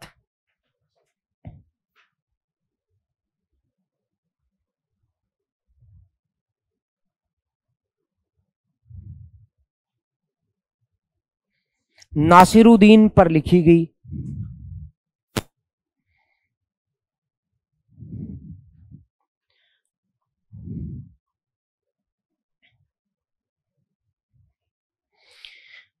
तेईसवीं तबकात में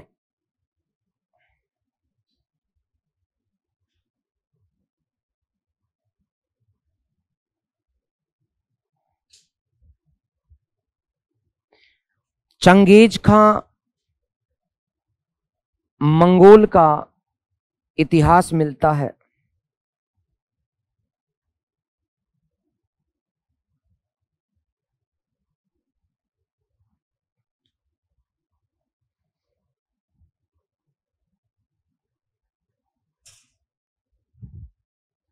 ओके, एक लाइन लास्ट में लिख दो। सल्तनत काल का प्रारंभिक इतिहास, सल्तनत काल के प्रारंभिक इतिहास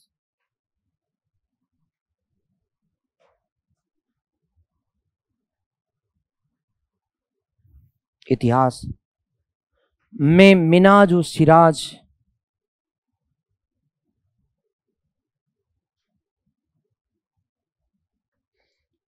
सल्तनत काल के प्रारंभिक इतिहास में मिनाज और सिराज का इतिहास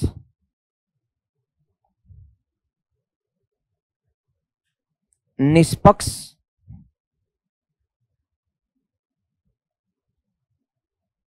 माना जाता है।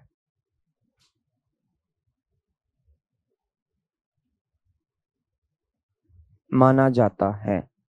ओके दोस्तों, अब आज तो अपने से एक बड़ा सा लेखक का नाम मैं लिख रहा हूं जिसको आप लोग सब जानते हैं, अमीर खुसरो। आज इसको आधे घंटे में पूरा कर लें, बहुत खुशी की बात। अमीर खुसरो।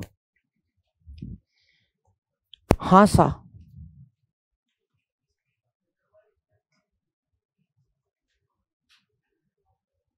दबाव तो उन पर रहता था। दिक्कत क्या है कि इसमें अपने को विश्लेषण ये करना है कि नासिरुद्दीन मोहम्मद जो है उसके समय का उसको थोड़ी बड़ाई करनी पड़ गई, लेकिन पिछले वालों को उसने क्या स्थान दिया, ये उसकी निष्पक्षता का है। बाकी इसने बलबन की प्रशंसा की है। बलबन उसमें शासक तो नहीं था, लेकिन नायब के पद पर बैठा था, तो ज्यादा दबाव था भी नहीं। नासिरुद्दीन जो थे, आपको पढ़ोगे तो पता लगेगा कि उसके हाथ में कछु था ही नहीं। वो तो टोपी सीलता था, वापड़ा बेचता था, कुरान की आयतों की नकल करता था, बेचता था, उसके हाथ में कुछ नहीं था। तो इसने कोशिश की है कि ईमानदारी रखे।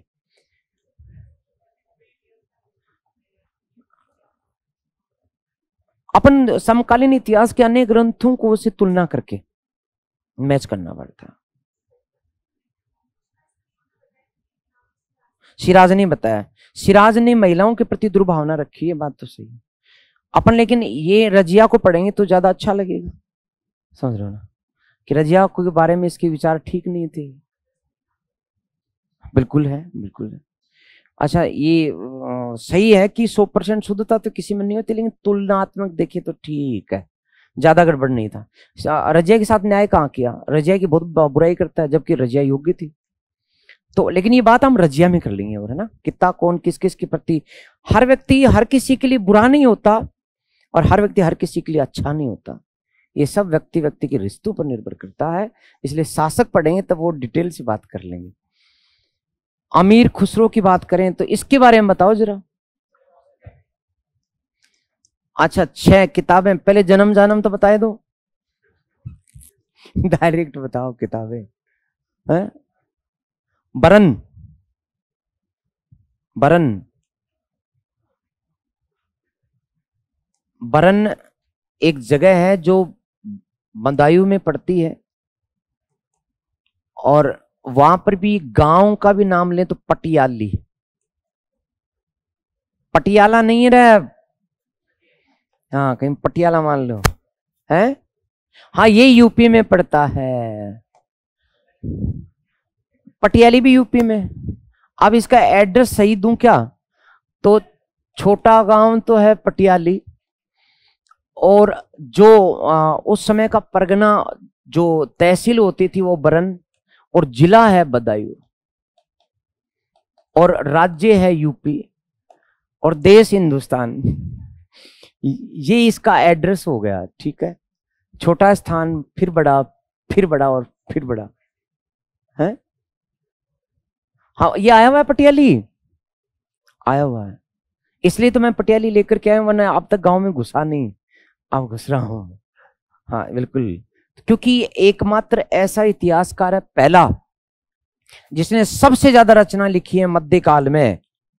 7 रचनाएं, 6 रचनाएं मैं इसकी लिखाऊंगा आपको, और प्रत्येक रचना बहुत खास है।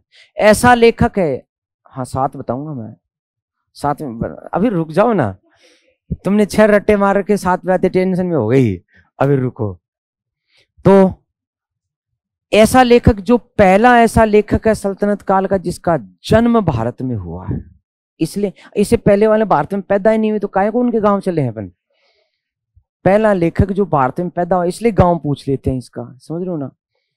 पहला लेखक ऐसा है जो भारत के बारे में अच्छे शब्दों का इस्तेमाल करता है। ये लिखता है कि हिंदुस्तान मेरा देश है और मैं इसे बहुत प्यार करता हूं। इसके 2 कारण हैं। एक तो क्योंकि ये मेरी मातृभूमि है, और दूसरा यहां पर हर ब्राह्मण जो है वो अरस्तु से बढ़ करके है। इसका मतलब इसमें मुस्लिम कट्टरता भी नहीं है, हिंदू मुस्लिम सांप्रदायिक सौहार्द की भावना है। इसने भारतीय जनता की संस्कृत के शब्दों को इस्तेमाल किया है, फारसी के लोक प्रचलित शब्दों के साथ मिलाया और एक नई भाषा को जन्म देता है। जबान ए देहलवी, जबान ए हिंदवी, जिसको हम हिंदी भाषा कहते हैं, उसका जनक कौन है? अमीर खुसरो। उर्दू का जनक कौन है? अमीर खुसरो। उर्दू और हिंदी में ज्यादा फर्क नहीं है। पाकिस्तानी लोग उर्दू बोलते हैं लेकिन उनके भाषण सुन लेना सारे तुम्हें समझ में आते हैं। उर्दू और हिंदी में देवनागरी और वो लिपि का ही अंतर है। उर्दू लिपि इधर से स्टार्ट होती है, इधर पहुंचते हैं। मेरे एक दोस्त पढ़ाते थे हम उत्कर्ष में, तो वो करते रहते थे। मैंने कहा क्या कर रहा है? तो बोले लिख रहा हूँ। मैंने कहा है क्या ये लिख लकोड़े है? तो इस प्रकार मुझे नहीं पता, मैंने तो यूं चला है। नहीं, वो तो मैंने उनको बहुत बार देखा यार, एक बार नहीं कई बार देखा। अच्छा, वो टिमकियां भी लगाते रहते हैं हर एक के नीचे, यूं वो लिखा रही हूं करके फिर लगा दी, फिर ऐसे आया फिर लगा दी। मैंने कहा ये क्या है? बोले तुम लोग ऊपर टिकाते हो बिंदी को, हम लोग नीचे लगाते हैं बिंदी। हाँ, तो अमीर खुसरो का पहला लेखक जो सल्तनत काल के बारे में सबसे ज्यादा पुस्तकें लिखता है, सबसे ज्यादा विश्वसनीय इतिहास लिखता है, भारत से प्रेम करता है, हिंदू मुस्लिम संस्कृति के प्रति उसके अच्छे विचार हैं और भारत को अपनी मातृभूमि मानता है। इसलिए इसके डिटेल से इसका अध्ययन हम लोग करेंगे। तो बरन बंदायु या फिर एड्रेस वो ज्यादा सही है, पटियाली बरन बंदायु यूपी के अंदर इसका जन्म हुआ। इसने दोस्तों बलबन के समय ये दरबारी बना था, के समय ये दरबार में आ गया था, दरबार में रहा, दरबारी कवि एवं दरबारी साहित्यकार के रूप में इसने सेवा शुरू की। और तब से लेकर के और गयासुद्दीन तुगलक तक, गयासुद्दीन तुगलक तक इसने 7 सुल्तान, इसका गुरु था निजामुद्दीन औलिया, उसने भी 7 सुल्तानों का, और इसने भी 7 सुल्तानों के समय काम किया दरबार में। 7 सुल्तानों का इतिहास इसी के द्वारा लिखा गया, ठीक है। और ये इस निजामुद्दीन औलिया का एक मुरीद था, शिष्य था। इसकी मृत्यु उसी दिन हो गई थी जब इसने सुना कि कल मेरे गुरु चले गए हैं, उसी दिन इसकी मृत्यु हो गई थी। तो बलबन के समय से इसने इतिहास लिखने का काम शुरू किया था, गयासुद्दीन तुगलक तक लिखा। तो इनमें से एक एक करके अपने इतिहास की बात करते हैं। पहली इसकी रचना किरान उस सदाइन, सादिन नहीं मैडम जी, सदाइन। इस किताब में ये जो बलबन था, बलबन, इस बलबन के 2 बेटे थे। एक बेटे का नाम था मोहम्मद, बड़ा बेटा, छोटा बेटा था बुगरा खां, बुगरा खां। मोहम्मद बहुत योग्य था और बलबन इसको अपना उत्तराधिकारी मानता था। लेकिन बलबन के समय एक भयंकर से भयंकर मंगोल आक्रमण हुआ, उसमें यह मारा गया सीमा पर लड़ते हुए। हालांकि मंगोलों का राकर के भेज दिया लेकिन मारा गया। बलबन बड़ा गमगीन और गंभीर रहने वाला राजत्व सिद्धांत था। दरबार में कभी ना रोया ना कभी हंसा, लेकिन रातों को जब महल में, ये लिखता है कि रातों को बलबन रोया करता था। कोई भी महल के पास से निकलता तो इसकी चीखें जो थी अपने बेटे के मारे जाने की, इसके अंतरात्मा में रोया करता था, चीख गूंजती थी, लेकिन बलबन दरबार में चुप रहा। बलबन बहुत कठोर था, इसलिए बंगाल में विद्रोह हुआ बलबन के समय, तो बलबन वहां गया अपने बेटे के साथ और बंगाल में विद्रोह को दबाया और बुगरा खां को वहां का सूबेदार बना दिया। बुगरा खां जो था वो कमजोर व्यक्ति था, दारू पीता था, इसलिए उसको बलबन की कठोर नीतियां और उसकी तानाशाही पसंद नहीं थी।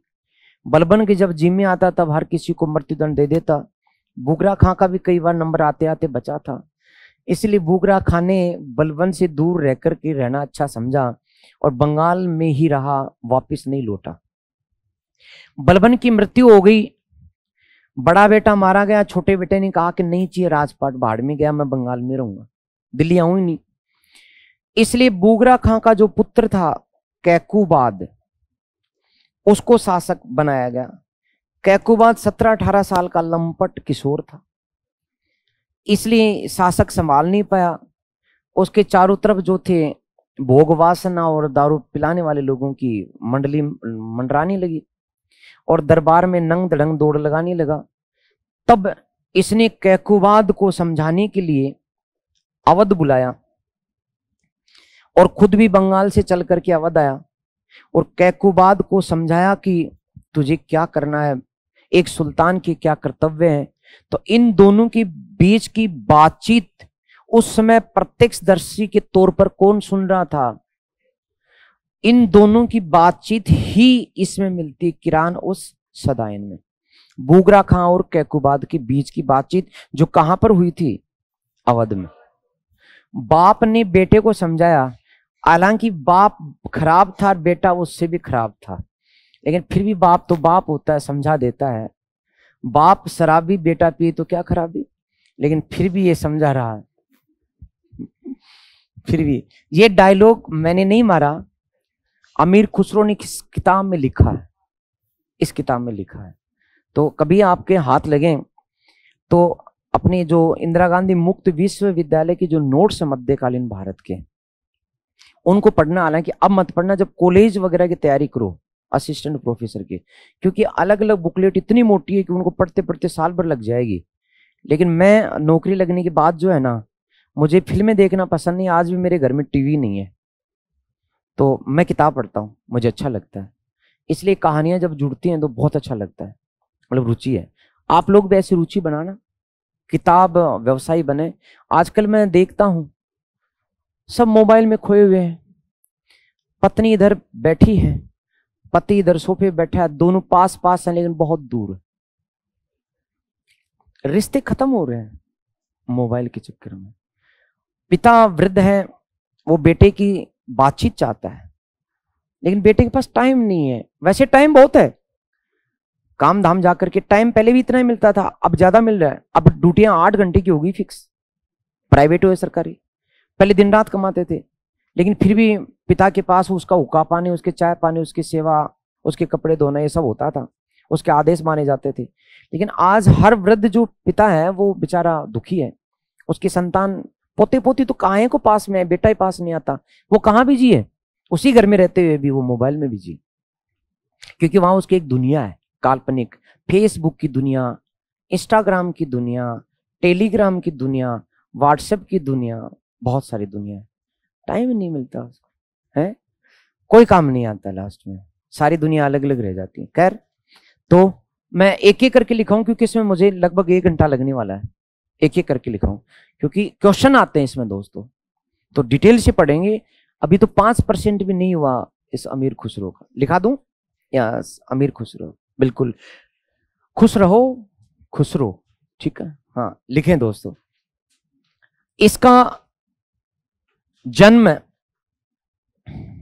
अमीर खुसरो की हेडिंग डाल दो, अमीर खुसरो की हेडिंग डालें। एक बात और सुन लो, नए विद्यार्थी जो क्लास में आ रहे हैं उन्हें ये लग रहा होगा कि भगवान जाने क्या हो रहा है इधर, इतनी जो है गमगीन या फिर ना समझने वाली क्लास उन्होंने नहीं देखी होगी। लेकिन दोष मेरा नहीं है, दोष है आरपीएससी ने लास्ट टाइम पिछली बार ये सिलेबस चेंज करके सबसे पहले यूनिट यही बनाई है, और मैं यूनिट टू यूनिट चलूंगा, उल्टा पुल्टा नहीं करेंगे। इसलिए ये आज टफ लग रहा है, लेकिन आगे का इतिहास बहुत सरल होगा। शुरू में जोर आ रहा है सिलेबस के लिए, मैंने बोल तो दिया था। नहीं आया क्या आपके पास? नहीं आया तो आ जाएगा। आज के लिए बोला था, आज मैं फिर बोल दूंगा। देखो मैं प्रेशर करता हूं, आप लोग भी मुझे याद दिलाते रहे। तो आप लोग जो नए विद्यार्थी हैं, प्लीज इनको नहीं पच रहे तो पानी पी पी करके पचाएं, आगे बहुत फायदा करने वाले। ये जो पाचक की गोलियां हैं, ये आगे आपको पचाने में बहुत सहयोग करेंगी, क्योंकि सल्तनत काल का अगला इतिहास जो है, आपको इनके नाम लेते ही आप आधी चीजें समझ जाओगे। तो 2 दिन कठिनता से ही बिता लो, तीसरा और चौथा दिन से लेकर अगले 1 महीना तो अपना अच्छा जाएगा, याद होगा आपको। इसलिए अपन कोशिश कर रहे हैं प्लीज। तो जिनको नहीं समझ में आ रहा, वो ये नहीं सोचे कि यहां पढ़ाने वाले गुरुजी खराब है। खराब आरपीएससी है, आरपीएससी ने सिलेबस ऐसा डाला है। हाँ बिल्कुल ठीक है। कटारा सर तो गए लगते हैं मुझे, हैं? गए क्या? गए। अब सेकंड ग्रेड का क्या होगा भगवान जाने। नहीं, वह समस्या क्या है गहलोत सरकार की कि एग्जाम निरस्त कर नहीं सकती, इज्जत जा रही है, चुनाव हो रहे हैं, और समस्या इतनी कि पेपर इस कदर आउट हुआ है कि पच भी नहीं रहा। सॉल्यूशन क्या है भगवान ही जाने। वही तो है, राजनीति तो तगड़ी होगी रहे, लेकिन एक बात तय है, आपकी ये फर्स्ट ग्रेड बहुत ईमानदारी से होने वाली है, क्योंकि ऊपर से नीचे तक जो है ना ढंग से खींच लिया। याद हो तो मैं बता दूं, रीट परीक्षा में माध्यमिक शिक्षा बोर्ड के अंदर बड़ा गालमेल हुआ था एक बार, रीट परीक्षा रद्द भी हुई थी, याद हो तो। लेकिन इसके बाद जब माध्यमिक शिक्षा बोर्ड के अधिकारियों को खींच खींच करके दंडित किया गया, तो दूसरी बार जो माध्यमिक शिक्षा बोर्ड ने रीट की कराई थी, 1% उसमें पेपर आउट नहीं हुआ। इतने डरे थे, मेरे भी 2 साथी थे, तो मैंने उन्हें कहा है वो बता तो दो कि परीक्षा कब होने वाली है यार, कोचिंग कोर्स। बोल मत मेरी नौकरी चली जाएगी। डेट तक बताने से इनकार कर दिया, बोले हम सबके मोबाइल सर्विस लॉन्च पर है और हमें पता नहीं कहां कहां से कौन कौन देख रहा है, तो ना मेरी जिंदगी बचा ले, दोबारा बात मत कर। इतने डर गए थे।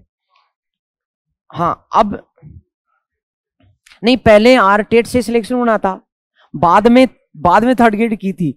अब सुन लो, आरपीएससी पर डंडा पड़ा है, अब ढंग से पड़ा है। अब की बार है ना, ये सुधरेंगे पक्का, क्योंकि जब नौकरी जाती है ना 5-7 की, तब है ना दंड मिलता है सबको। अब सब सीधे हो जाएंगे, इसलिए आपकी परीक्षा ईमानदारी से होने वाले पढ़ लो बस।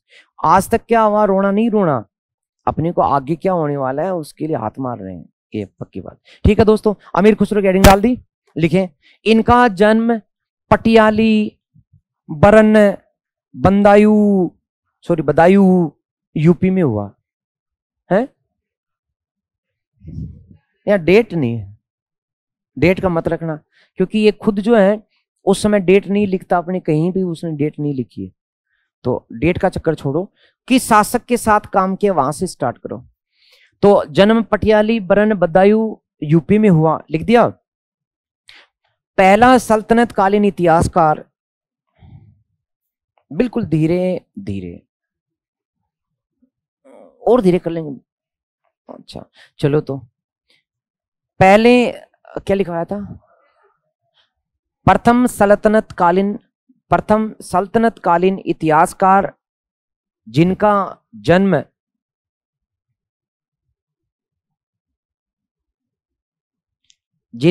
जन्म भारत में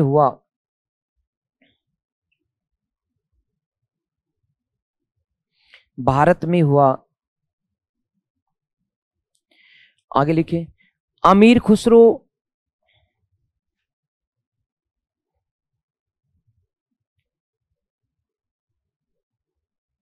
भारत को अपनी मातृभूमि मानते, अमीर खुसरो भारत को अपनी मातृभूमि मानते थे,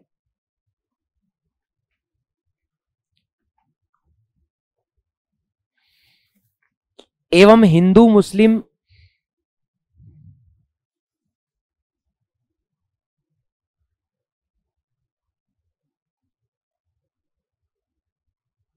सांस्कृतिक एकता के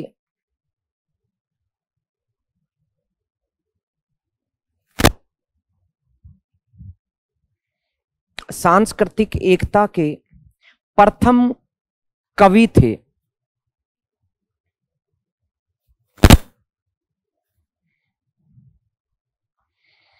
इन्होंने फारसी,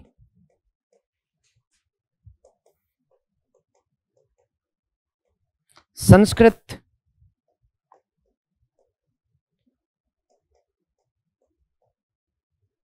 एवं भारतीय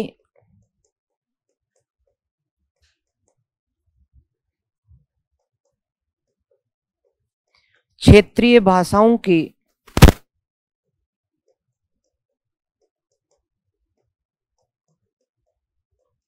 शब्दों को मिलाकर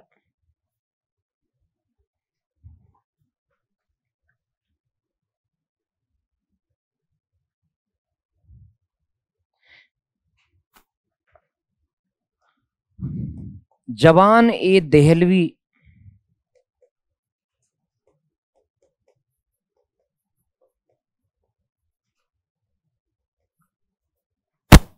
या जबान ए हिंदवी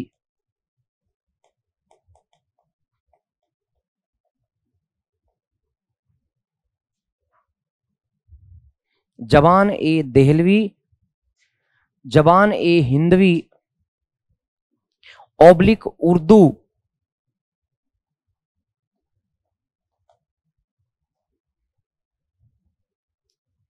को जन्म दिया।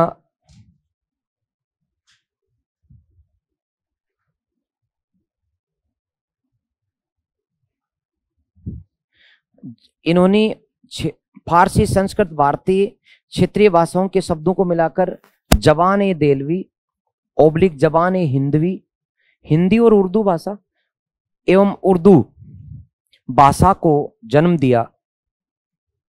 आगे क्या लिखाया था? जन्म दिया। इनमें 4 लाख दोहे लिखे। इनमें की जगह इसमें कर लो।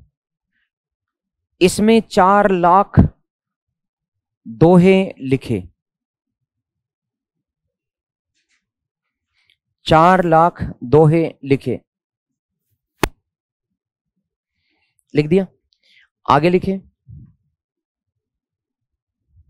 अमीर खुसरो ने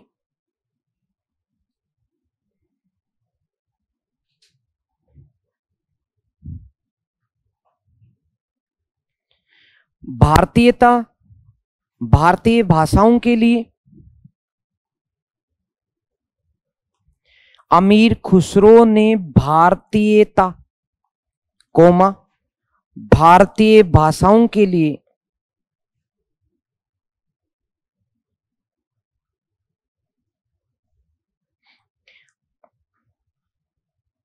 आदर प्रकट किया, अतः इसे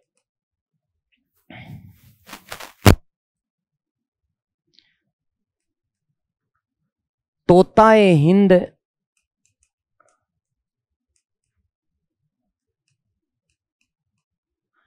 अतः इसे तोताए हिंद, तुत्ती नामाए हिंद,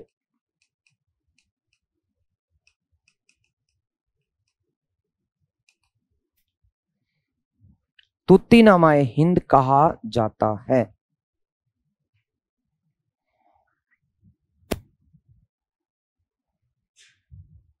तो ये तोताए हिंद भी पूछा हुआ है एक बार।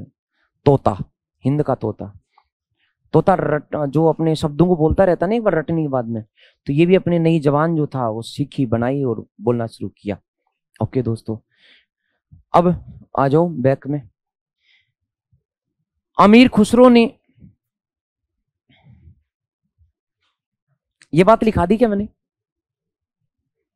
नहीं लिखा। ओके। अमीर खुसरो ने बलबन के समय से लेकर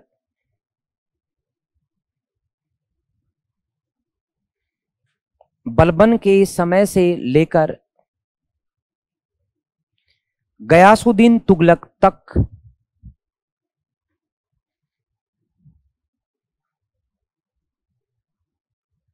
गयासुद्दीन तुगलक तक 7 सुल्तानों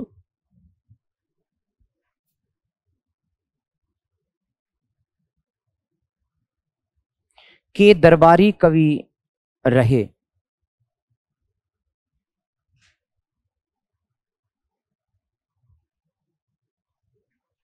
दरबारी कवि रहे। ओके, अब चूंकि अपना आज का समय अपना पूरा हो गया, मेरे से तो किरण सदाई नहीं लिखाई जाएगी। समय 5 बज चुके हैं, कंप्लीट तो है यानी 5 बज के, अच्छा 7 बज गए। ओके, नहीं अब तो समय निकल करा दूंगा पक्का आते ही। कल आते ही अपन इनका अब तक के लेखक है ना, कल अपन 5 मिनट निकाल लेंगे अपन, है ना।